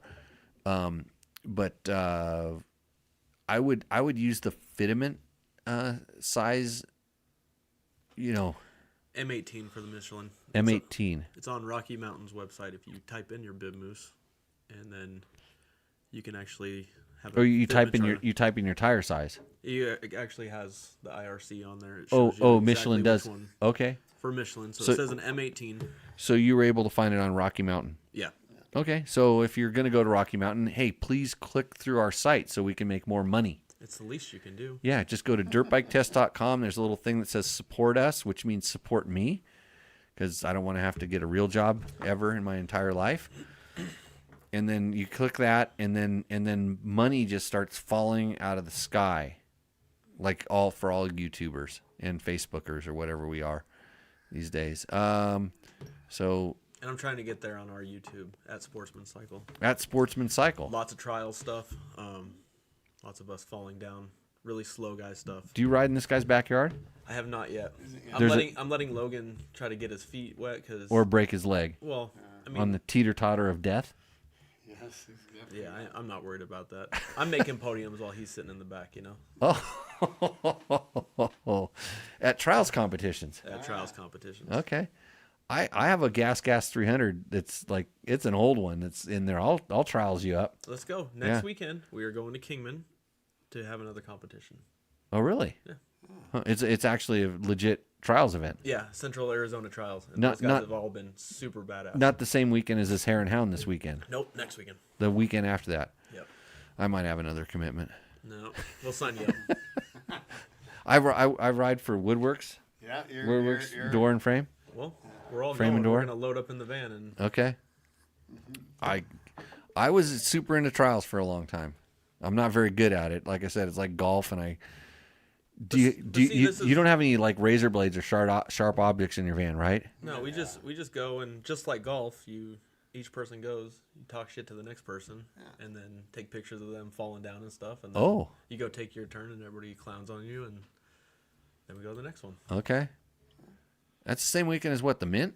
Mint 400's that weekend? No. 2 weeks? There's an extra weekend there? Extra week.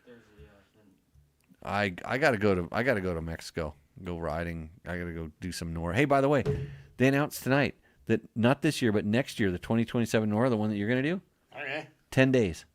Oh boy. It's down and back. Oh, I like that. Yeah, it's the full pull twice of the Baja Peninsula. That's yeah. cool. And if you're thinking about doing it, but guess what? If you don't do it this year, there might not be motorcycles next year. Just saying. We need a certain amount of motorcycles to make it worth them having to pay my exorbitant, extortionary fees to set up their course. Well, I got that 500 ready to build. Well, you should do it. You should do it this year. That's for him. Oh, for him. Yeah. Well, you could do it as a team. Actually, you and your brother could do it, and then Gary could do it too. Gary can do it by himself because he's a professional motorcycle racer. When was the last time you got a check from a race? That's how long I got to think. Searchlight night races. They do a pit bike race. Oh, I race it on the Beta Electric Explorer. And I just overall that, take all their money. Okay. Was that like last year? Yeah. Oh. Last year I made $20. So the year before I made 150. Okay, so you're still a professional motorcycle racer. Me too, by the way. I'm kind of going past my whole year. It's been because it was the second round of the Hare and Hound series last year that I got my check, but I'm thinking about maybe this weekend I might have to go back, but it's going to be cold, and I don't like riding when it's uncomfortable. I like my riding to be very comfortable these days. If you want comfortable riding, by the way, you can do the Nora Mexican 1000. And if you want to be uncomfortable, and speaking of Ace Nelson, you can do it Moto. See, look, right there. He says, get signed up for the Nora 1000. We're going to have a Moto class where you show up with your bike in Ensenada, and we're going to give you a tent and a sleeping bag. And you can do the whole thing. We'll give you a parts box. You put your stuff in there. You do the whole thing. They'll have the tools and all the stuff you need. They'll make sure there's an impound for your bike. You can sleep next to your bike. Don't have to worry about getting yourself stolen or anything like that. It'll be super safe and super fun. 15-ish, 1,300 miles of really solid riding. Do that. Sign up soon. And if you sign up before the end of February, you get a free rally training by some guy that knows what he's talking about. He can teach you how to win Dakar, evidently. And you get a free subscription to Rally Navigator, which is the software to make rallies for you and all your buddies so you can practice. Nolan, you doing Nora? Oh, no, I got a C. You got a C. Yeah. You got to talk to the boss? I got a C. You know what? I got to look at dates. There's a bike in that shop. You should just roll it into the corner and put it all back together. And there's a couple of them actually. Yeah, well you want the Preston version. Yeah, that's probably better for down there. Franco said he sent me a question a few months ago. Victor. Hey Jimmy, I sent you a message a few months ago inviting you to come riding down to mainland Mexico. I don't, Francois. It sounds French. Yeah, Francois de Roux. It's probably, when a French guy invites you to go ride in Mexico, you just think it's a scam. It's just another one of those emails. Maybe you did. Send it to Jimmy at Jimmy Lewis. No, send it to Jimmy at Dirt Bike Test, and I'll check in. I'll check in with that. Oh, we got to get back to the Roost Endo. Victor is wondering if you get the blow up doll in the Moto package. Ace, can you handle that question? Because that's like your thing. I mean, I'm not. When you go into the Moto pits, I'm not looking anymore. Okay, Victor. What happens in the Moto stays in the Moto. Yeah, that's it's kind of like that. Back to Roost Endo. This beta. It roosts. Why? Just because it's a beta and the guy that owns the beta shop in Vegas sitting next to you? No. Actually, he's done a lot to it. To in all honesty, to get the suspension kind of up to par, it's a pretty cool thing. I'm trying to make it. I'm trying to shrink it back down here.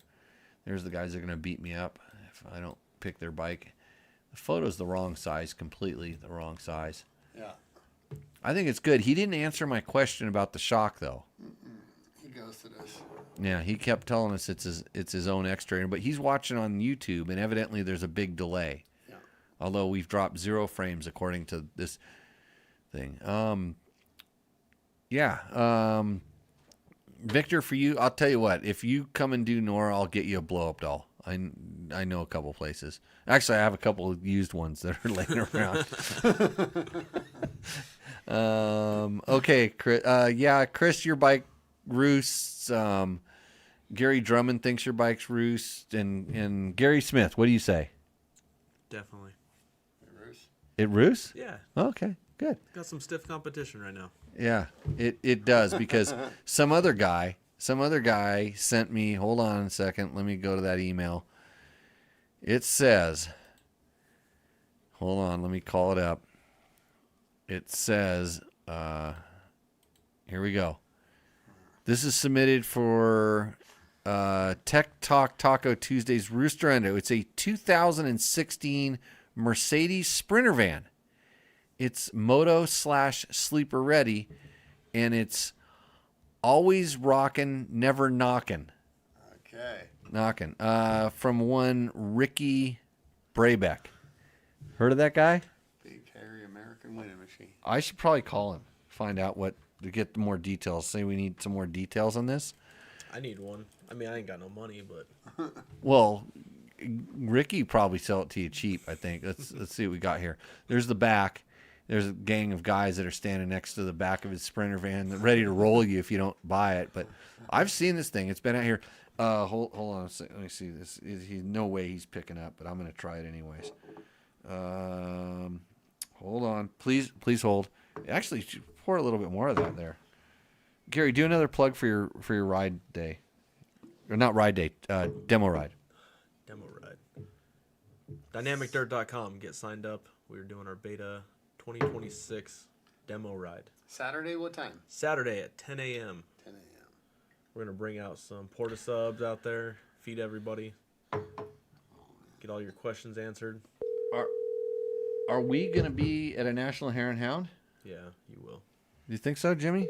I don't know. It doesn't sound fun to me that far. Let's see. I'm ringing up a phone. This is no way old Rick Dog's answering right now. It's kind of past his bedtime. Oh yeah, it's a little bit late. He's not going to be able to defend himself. You reached Ricky Brabeck? No, I haven't. Make it to It's phone. bullshit. I'm out and about, Did not. running errands, training, or either riding my motorcycle, enjoying life. No, you're sleeping, you donkey. I'm trying to sell your van for you, and you won't even pick up the phone.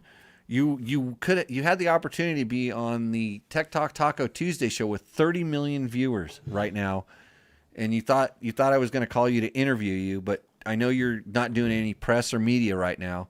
But you do you and your Sprinter van endos. Okay, talk to you later.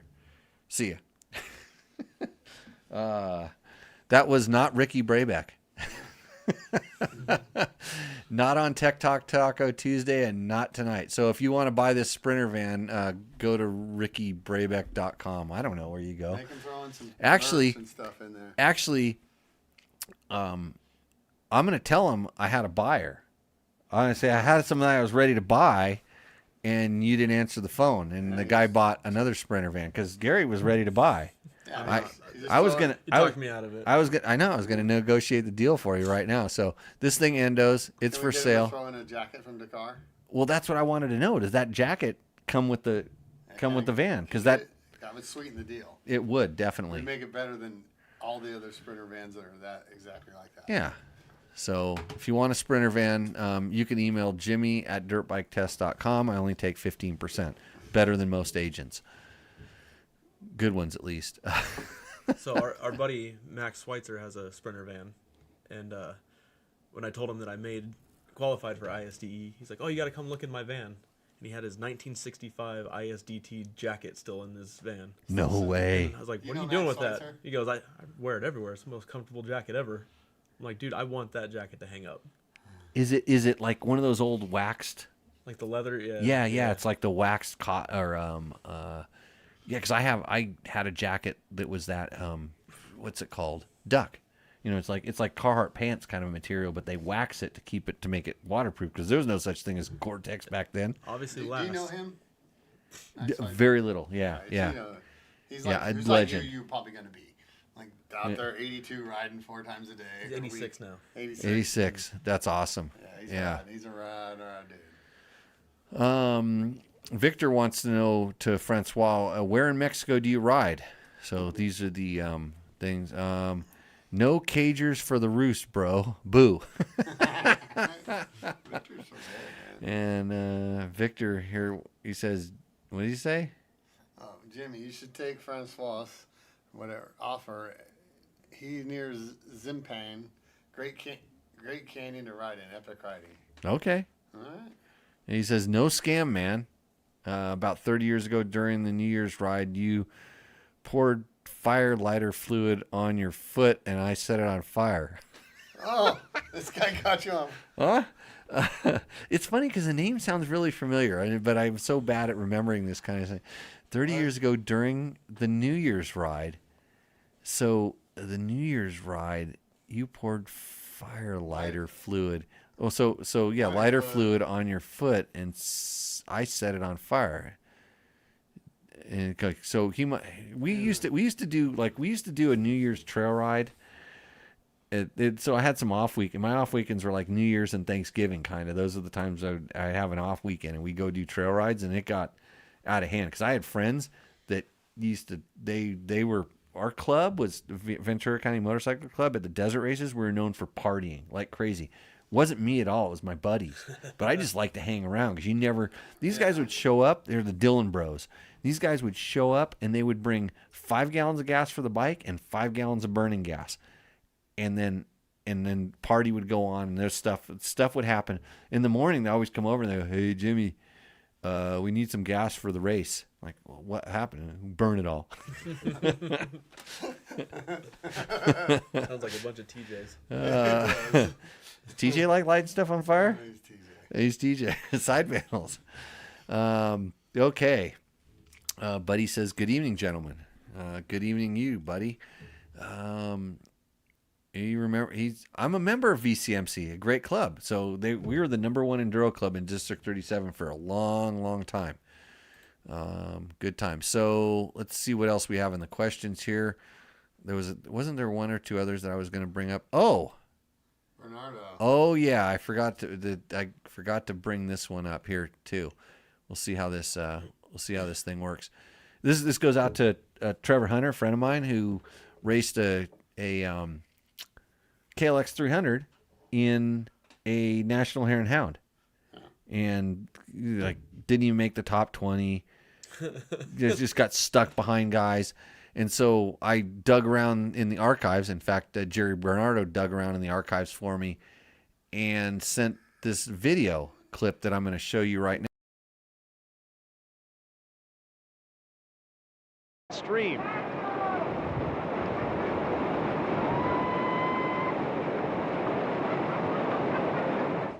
Once the raft had reached the landing point, the race was still not over. Still one more part to this affair, pulling the bikes to shore, starting them once they've been laying down for an hour and have taken on water, then riding up a monster hill. Even the cool under pressure Jimmy Lewis had some quality time with his Kickstarter.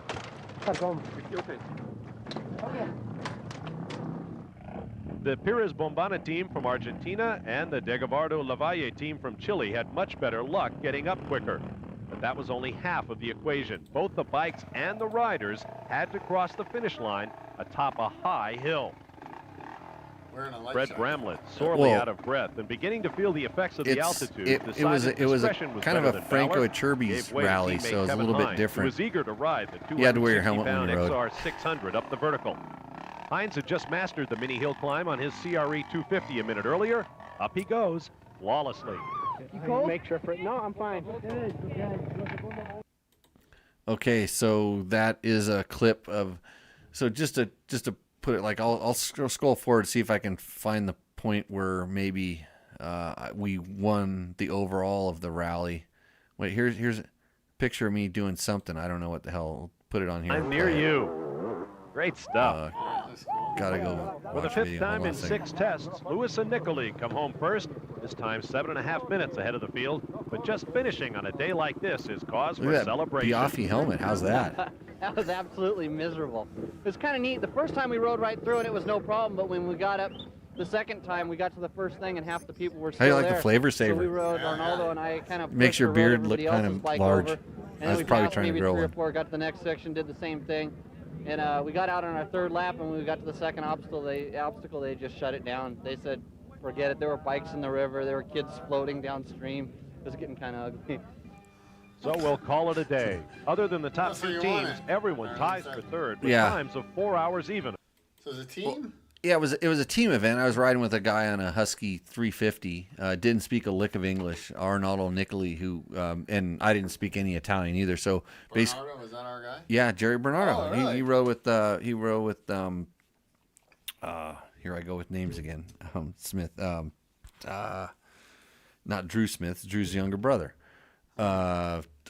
Anyways, so yeah, we won. But anyway, so if you are a good rider, you actually win events on a KLX 300. You don't just like ride around in the back. Even though my video is just me kick-starting it, but I had so much time. We were so far ahead, like in the last video, that I could just hang around and kickstart it. Where Trevor was stuck behind old men that were riding with their feet on the ground.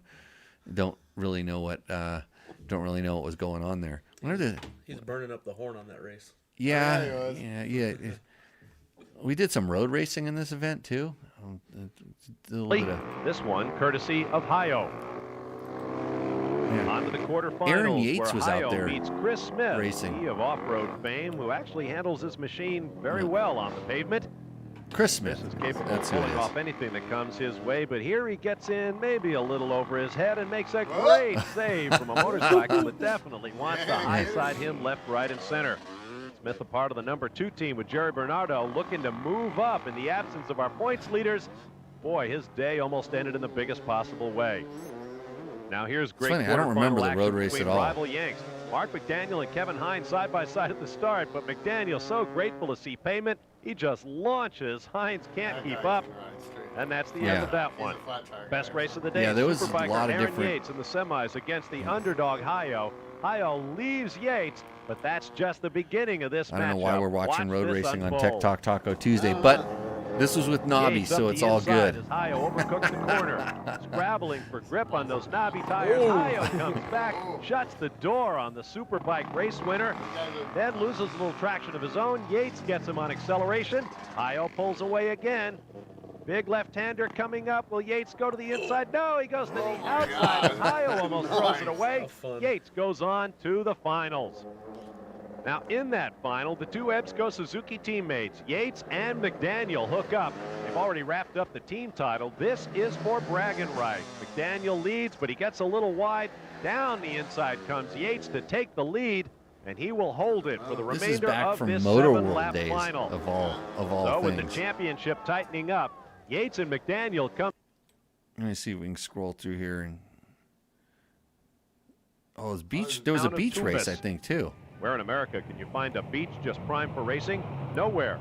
Here in South America, we have a beautiful windy day, about 75 degrees, the climax of the Incas Rally. 2 heat races. First sends half KLX the field 300 into is water, awesome where Mark on Dupring racing gets down the beach. waterlogged as the You know. stalls out. This course is perhaps the most challenging of the event, mainly because it's so silty. You never know if you're on solid ground or what you're going to find on the other side of the mountains facing away from the beach. Case in point, Aaron Yates taking a big digger right there. No one is more surprised than Aaron. Talk about steep. Nelson Perez says, no thanks. And there's why. Chris Smith is on the beach and on the gas, just flying through Heat 1. He wins it easily and takes the next 6 riders with him into the main. I forgot most of it. The start of Heat number 2 offers much less water play than the first I don't full shot. remember. It's Time good I Kevin can watch Hines this in totally videos. wicks it up. Since Fred Bramlett can only watch from the medical triage area, Hines said, you know, Fred, I've had my eye on that 600 all the time. I want to ride it in the final event. More So power national to him. enduro champion. Less Kevin power Hines. to Mark McDaniel, who may hurt himself in this silly stuff. McDaniel is out of the main event and essentially takes himself and Aaron Yates out of contention. Out on the beach, Hines is The flying. beach was awesome, but you Again, go he in the and hills 6 and others it was advance. like prompt poof dirt. In the main, we're playing by Australian rules. 14 riders, 13 laps. If you're the last rider on any given lap, you're black flagged out. Down goes Aaron Yates, lucky not to get run over. Maybe banged up that left knee. In the team column, it's a battle between Bernardo Smith and Louis Nicoli. Smith has taken an overwhelming lead. His teammate Jerry Bernardo also riding well, but check out the dust on the backside. Now let's check on Nicoli. Riding well, carrying that big, heavy Husqvarna. It's Right not turn big and coming up, heavy. and he It's like probably stalls. 20 pounds lighter than Aldo my was losing oil in the first moto. KLX. Can he get it started again? He looks across the sandy vista, and here comes Kevin Hines. They're running 2 and 3 behind Smith. Can Hines catch the Italian and take over second place? I had to only ride my Nicoli bike is half up throttle and down the gone. beach because it was so fast. Further back, there's Jerry Bernardo, who has Aaron Yates now hot on his trail. Bernardo doing well riding against the pros. Man, that sand is deep and thick. And look at the surface. Looks like you're racing somewhere on the moon. Victor's liking the sound of the Now on the XR600. downside of the ridge. Back then, it Yates wasn't had a bad passed bike. Bernardo and pulled into the pits. While Jerry riding slowly and carefully, which is nothing like his personality, of course, heads past the pit area. No need for Jerry B to stop. He moves back into 6th place, and the crowd is loving it. On the beach, Arnaldo Nicoli giving everybody sort of half a knack-knack. Call it a nick-nick. And then out comes the black flag. Last man in the field each time around has to pull it off. Australian Pursuit's pretty awesome We racing narrow format. the field of contenders. Jerry Bernardo, with a wave to the crowd, says, I am done. That black flag is mine. Can Chris Smith hang on to win? Stand by. Moto World is being brought to you in part by the Motorcycle Mechanics Institute. Super cool. Look at that commercial. So Jerry sent me, yeah, Jerry basically sent me this the other day. He's like, hey, check this out. So I thought I'd throw that in there just to rub it in Trevor's nose that you can overall international rallies on a KLX 300 if you put some work into it. What I like to say. Okay, so what else? Isn't it the exact same bike though? The KLX 300? Yeah. No, I think mine was a dirt one. It didn't have all the turn signals and stuff, so it probably had a little bit more power. Mine didn't have a horn. Trevor's did. Yeah, Trevor's had a horn. I liked it. So, okay, the one last thing we got to do is we got to answer our YouTube questions. By the way, Chris with the beta, you won Roost or Endo, right?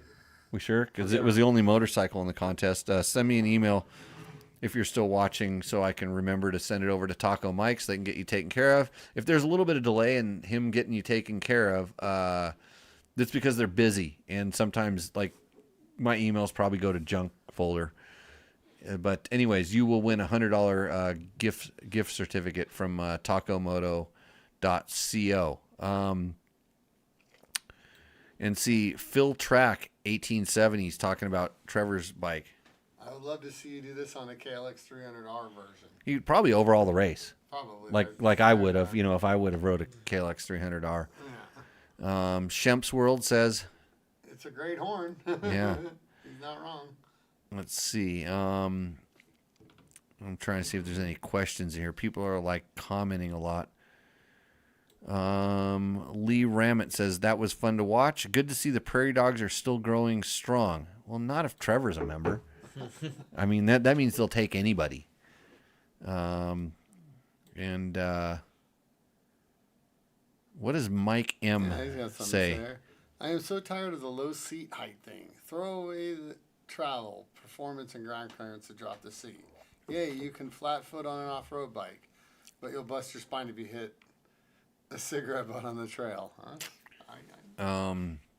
So he's talking about our KLX 230 Sherpa S riding impression. There's plenty of tall bikes, including the KDX 230. Not everyone has a 36-inch inseam, bro. And then Scott Dickinson says, Show us on the dollar where this Sherpa touched you. Getting feisty in the comments. those are the comments. That's what you get with YouTube. Yeah. So here's my take on low seat height bikes. And Gary, you run a motorcycle dealership, but you're a beta dealership, so you probably don't have a whole lot of. You're more of a specialized customer, you'd say, correct? Yeah. But do you get just off the street people that come in and say, I want on a dirt bike, and then they want to know where the 1200cc one is? Not usually around. Not there. usually. Okay, so you're a little bit more normal. People are so fascinated. There's these showroom features, and I call it showroom bounce. And for a novice or beginner rider, putting your feet on the ground is probably one of the most important things because they climb onto the motorcycle, usually with the kickstand down. And then with the kickstand down, they try to put both feet down. And it doesn't work because the bike's crooked. But they're still trying to reach the foot down on the other side. They don't even know how to ride yet. And they're worried about something that is probably, once you're riding, the least important thing you need to be concerned with, which is seat height. And I'll tell you why. I don't know how I know this. I might have used to run a motorcycle riding school. How much do you ride with your feet on the ground? Depends what class you race. Yeah, proving my Trevor's video. But those guys really don't want their feet to touch the ground, because if they do touch the ground, I don't know why their feet are dangling. I know why their feet are dangling, because they're afraid they're going to fall over and they don't know which side they're going to land on. Yeah, okay? fair. Because they're just so unaware of something as simple as balance, which you should kind of be aware of all the time. But it's a whole nother story. You're riding with your feet on the foot pegs. You should be most of the time. And it's really easy if you learn this one technique. By the way, go to jimmylewisoffroad.com. There's an online rider school that will teach you everything I'm talking about, and it's the stepping stone to being a better rider in the future. Even if you think you're a good rider, I'll bet you Nolan over here, who can run top 10 at National Hare and Hounds, could watch the beginner rider course that I have and learn something. He says for sure. And I gave him a little lecture today. We talked about some riding techniques. Did you? A couple little things, but I kind of skip it with these guys, and because I have to build some trust in them before they'll actually listen to me. Because like, what does an old guy like you know? You remember when we were his age and like guys our age would tell stuff, and what did you do? Let's get you to bed, Grandpa. It's free. I just want to hear myself talk. Well, I do, but that's only on this podcast.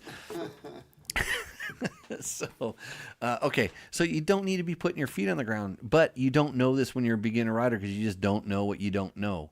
So seat height is kind of a not important thing, but I don't think that they're compromising some stuff in the bikes. But at that point, you don't even know whether you want your feet on the ground or on the foot pegs. You don't even care about that kind of stuff. So it's a moot point. So if you're looking for a beginner bike that you can put your feet down, Beta is now offering the cross trainer in a low boy. So factory comes lowered. I heard that. Yeah, and they also have what do they call, an Alp or something like that now? Yeah. So we got a couple Alps at the shop. They're like, it's like a dual sporty or urban bike, or yeah, I'd say it's like a mini adventure bike. Mini adventure bike. Yeah, half the size of a Tenere motor wise and like size wise. Funny you bring that up. Yamaha, big sponsor of the show, they make the Tenere that you refer to, the pinnacle of adventure bikes, designed for a real adventure rider. If you want half the adventure, the Beta Alp. Perfect. Half the price. Half the engine, half the size. Half of everything. But hey, twice the fun. You there's got to be some place to start.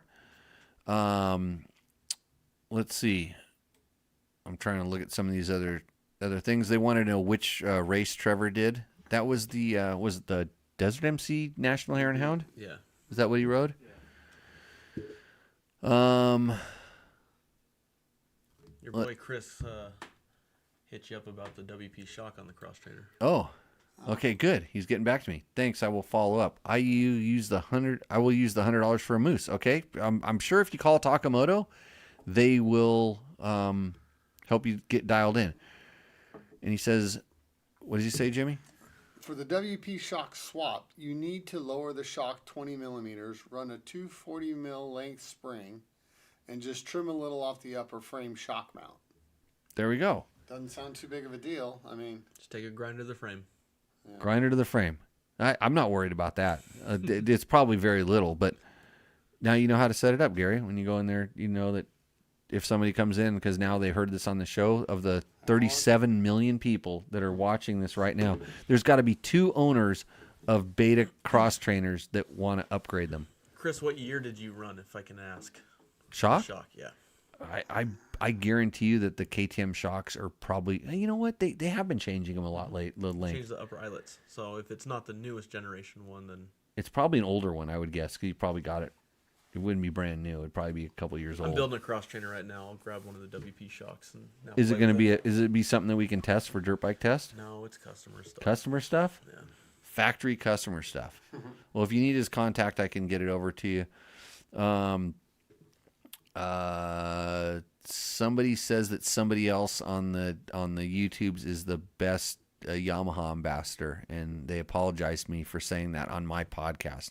Okay, can you go on the click thing and ban this person right now. Just ban them.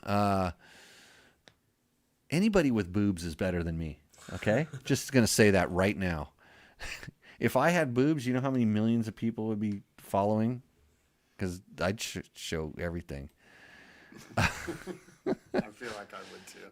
Yeah, if you had them, you'd use them. I sure as heck would. Let's see. We're looking at. I did a video. I said, what should you carry in your backpack or bike packing supplies with myself? And Mike Wildman asks, can you explain a little bit more about the capacitor? Oh, what size is it? Part number? I think it's a great idea. I want to make one. Thanks, Jimmy. Also, how does it work? I assume the bike will only run off the stator. Well.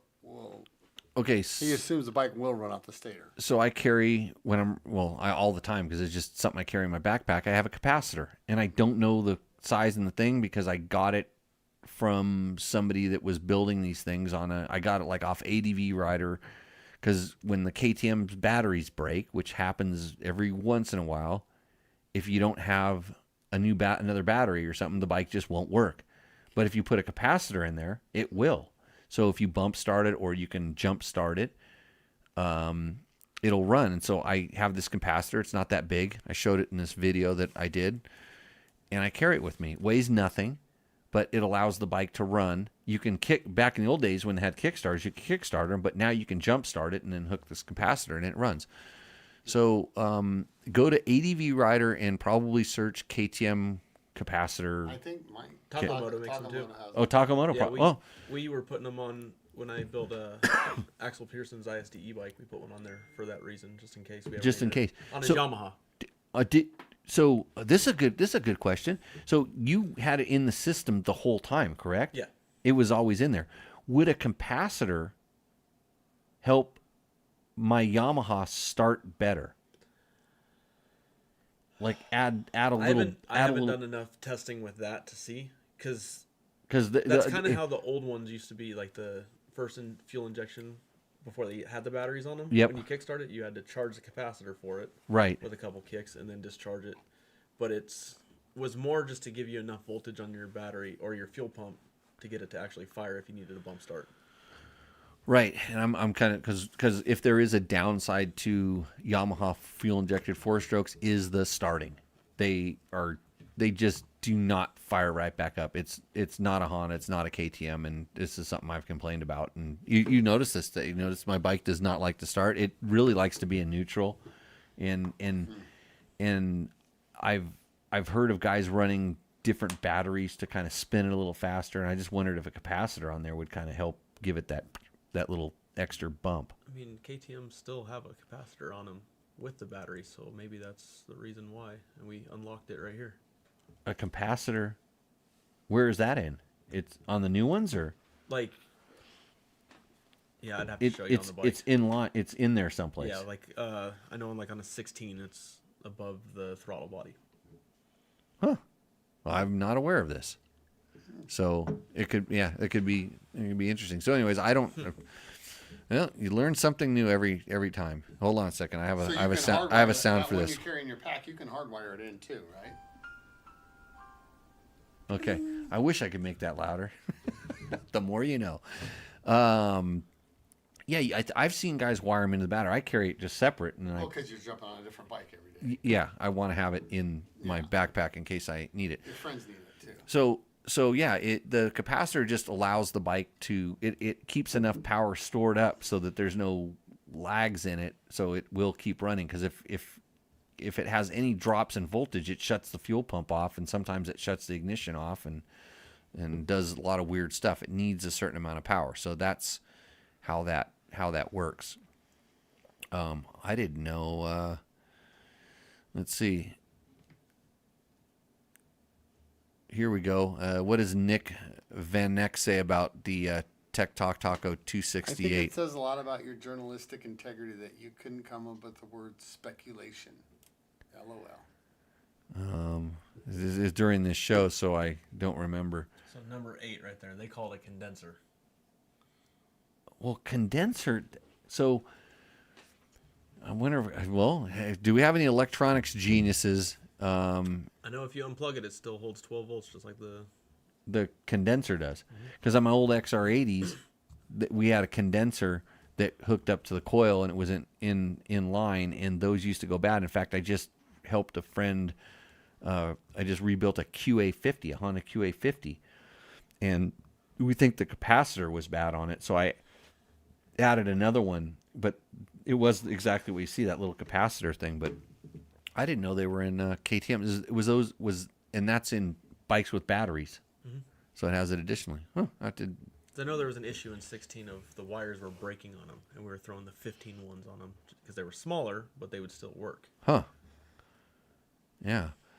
I don't know about my journalistic integrity, and my vocabulary is increasingly getting smaller. Let's see. A Dune. Hold on a second. Trevor put a video up of the Ultimate 300 two-stroke, and he said it was a gas, and I pretty much want to fight with him about this. Oh, really? You probably do too, right, Gary? I'm not worried about it. You're not worried? No. He shouldn't he said beta? Well, we're not going bankrupt, so I don't know if ultimate is the right word for those ones. Right. Maybe there's ultimate bargains on those things. I don't know. There's an ultimate back order list on all parts right now. So if Yamaha made a 300 two-stroke, it would definitely be the Ultimate 300 two-stroke. And I mean, a lot of people really want that bike, but they think their 250 is good enough. So go to your Yamaha dealer, tell them Dirt Bike Test said they're not making a 300 anytime soon, so you'll just take the 250 and kickstart it and smile, because it still has a carburetor. You don't have to worry about any of this technical stuff.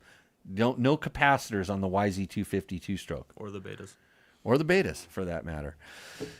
Okay, what is Lee Logan or something like that? Oh, yeah. I'm looking to move to a 2T. I ride an Enduro and an XC. I'm one of the slowest guys I ride with. Not that it's still not in me, but I'm older now and just inherently go ride safer. Multiple people depend on me these days. I have no one in my group that rides 2T, so I can't ride one first. But I'm coming from a 250F. I'm torn between the Beta 200 X Pro. Hold on a second. Gary, any input before you go any farther? 200. If he's coming off a 250F, yeah, definitely go to 200. Okay. Yeah. Kind of better in every way for what I can tell, the way I ride.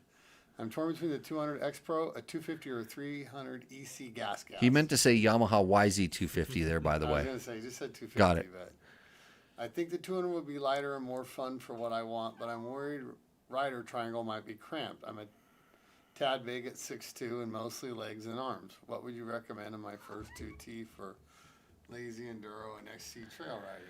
My cat wants to show your butt right now, because that means she loves you. So I'll start with this. On a Beta, the Beta is basically all the frames are kind of the same on the full size bikes. Frame size triangle, rider triangle. Like 200 is not smaller than a 250. The 125 and the 200 share the same frame. Same frame. So it's a little bit different there, but it's not smaller like rider triangle. No, not like the cross But train foot is. peg, yeah. It's a full size bike.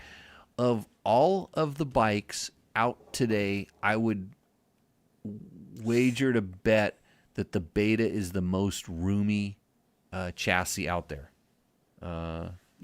You want to agree, Jimmy? I think that's why I like it, but yeah, kind of tall, 6 foot. Gary? I feel like the Austrian bikes are a little bit shorter. Yeah. Like, They tightened up a few years ago. They yeah. used to be the bigger ones, and they tightened it up. Well, I don't want to say a few years ago. Now I'm thinking like 2010 or 11 or something like that. A few years ago. Yeah, it has been a while. So, I think. I don't think that's going to be a different number. I don't think between any size Beta they're all going to kind of be the same rider triangle when you're talking about that. And then the Austrian ones, it kind of depends, because some people, it's funny, some people think Yamahas are really roomy and other people think Yamahas are really cramped. Hondas tend to be like I would call it the standard. Like the Honda is so almost generic in the middle of everything. And then all the other brands are just a little bit here, a little bit there, different. But At 6'2", I don't think any of them would be prohibitive, but I think the Beta is probably the most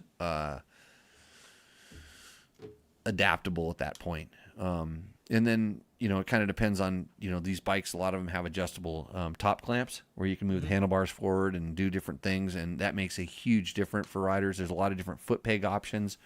Even the Kawasaki, which is weird, it allows you to move your foot pegs down, but when they go down, they go forward, which is kind of awkward. It should go down and back, but that's just the way it is. I don't know why you can't be the first guy to ride a two-stroke in your group, but you just have to carry a different spark plug. I don't know. What does Dune Dirt say? I'm 52 and in the same boat as you are as far as being a safe rider. I went through several bikes and finally ended up with a 2025 Husky TE300. It's absolutely remarkable. You don't need to modify any modifications, and the bike is perfect. You can put the white map and have plenty of torque for climbing up anything. The green map is for faster trails. The best thing about the bike is the power delivery. I never felt safer on a bike when I ride this one. This might be exactly what you're looking for. Throttle goes both ways. I don't care what bike you're on. Throttle goes both ways. That's a good point. He appreciates your input. Everyone is telling me that, but I grew up in the 80s and 90s. I remember the two strokes hitting the pipe. When I see a 300, I worry, but I know bikes are very different now. Yeah. So they're having their own little discussion, talking about all the different bikes. There can be a time. I mean, the 300s. Oh, here's a good question. What does Bryce Moroso say about what Trevor said about the ultimate 300 two-stroke? Wait, so he didn't like that it had too much torque, but got the head to add torque. Kat, get your butt off the damn microphone. You're wrecking the sound quality of this show. What's up with you tonight, Kat? Yeah, it's time you're gonna have to just throw her. I'll do it if you don't want to. Yeah, so I got to talk to Trevor about, he does a lot of repeating himself, kind of like I do on the show when I talk about myself. But the head, so he talked to somebody else, and somebody else, does exactly the opposite of what I like to do. I like to say, hey, I have this problem. Can you fix it? And then they go, yeah, but you got to do this, this, this, this, and this. And there's like, it's not addressing one single problem at a time. It's just, here, take this kit. At that point, you just take the whole kit and you ride it and talk about it. And I think he got kind of in a circle. I didn't agree with the way he described what the bike was doing as a stock bike, like what he was complaining, like when he's talking about having too much torque and hit. At that point, it's like, I would say just go in and tune the power valve, but then it's electronic power valve and it's not that easy to tune anymore. It's not like the old days where you could just kind of do a little thing here. So, but then LLC 9769 says, nice report, Trev. Well, that's probably his best friend that he paid him to put that up there. His mom. His mom? Oh, it could be. What does Matt Seibler say? Good stuff. Thanks, Jimmy. I value your insight and have followed your advice for quite some time now. And you're still alive. That's good. So it's pretty funny because I did this video because I was talking to my friend from Hawaii that's going to do NORA. And he's buying a bike for me. And basically it's going to be an arrive and ride. He's buying the bike. I giving him a bike. And he's like, hey, what do I carry? And I'm like, just carry everything I carry. And he's like, well, what's that? And I'm like, oh, yeah, okay. So I went and did a tour through my backpack. And he's a lifeguard and knows all this stuff. And so one of the things I pull out of one of the first things I pull out of the back of my backpack is a tourniquet. It's a emergency tourniquet, and it's set up and it's kind of ready to go. And this is from talking to Captain Larry, who I've had on this show before, just as a safety. He's like the stuff you can really do. It's important to stop bleeding. That's important. So you just have a couple things for this. So I've taken it seriously and I carry it. So I pull this I'm doing this thing, pull the tourniquet out. My buddy Mike sends me a video of like tourniquet in action. They had a moose tire come off the rim in Hawaii because they ride super gushy mooses and they come off all the time. Tourniquet on the rim holding the tire on. There you go. There you go. There's better than wrapped up in blood. I'll have to watch it because when I did Idaho City last year, I got to one of the checkpoints and developed a hole in my bag, and I lost every single thing that was inside my. Oh, bag. I have too much. I have too much stuff. So much that I try not to ride with it now, if I can. Let's see. A guy said he subscribed to our video because of Trevor's video on the KLX 300. And Trevor sold him on the KLX 300. That's not good, Trevor, because Yamaha sponsors this show, and you're supposed to sell only Yamahas right now. You're gonna get paid for electric bikes now, right? Electric bikes? Yeah. Oh, yeah, that's right. He's going to switch. He'll just switch. Right. MX Engineer says... Great video with excellent details about the performance changes for each mod. Austrian, sorry. 300 TBI engines are so good. The partial throttle lineal torque response makes the big power very easy to ride. See if Jimmy remembers his test on the 09 250 XC. The perfect bike that he could vet, moto, or trail ride. Maybe this Gas 300 is the modern day version. I call it the off-road bandwidth, and the 300 TBI engine has it. I'll tell you right now, I did ride this bike. I rode the bike that Trevor built, the ultimate bike, and I went down one downhill at Glen Helen, and I came back and I said, "Are you kidding me about the brakes?" So it's not the ultimate bike. I didn't watch the entire video. The Brake Tech brakes were just like I'm big on brakes, and that was a no-go for me.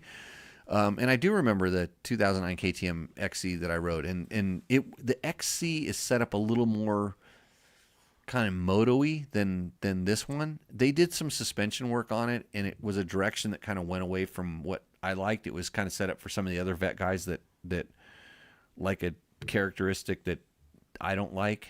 And like I said, it's a personal characteristic. They did a setting that I wasn't like. So this bike was not the ultimate 300 two-stroke for me. I would prefer, now kind of the stuff I'm riding, I would actually prefer an XCW if I was going to go with the 300 two-stroke, because I'm really happy with PDS and I know how to set it up, and usually I'm not trying to do a big range. I would never have my trail bike and expect to take it to a motocross track. I just know that's too big of a thing. If I wanted that, I would probably go to something with a linkage, and it probably wouldn't be orange. Yeah.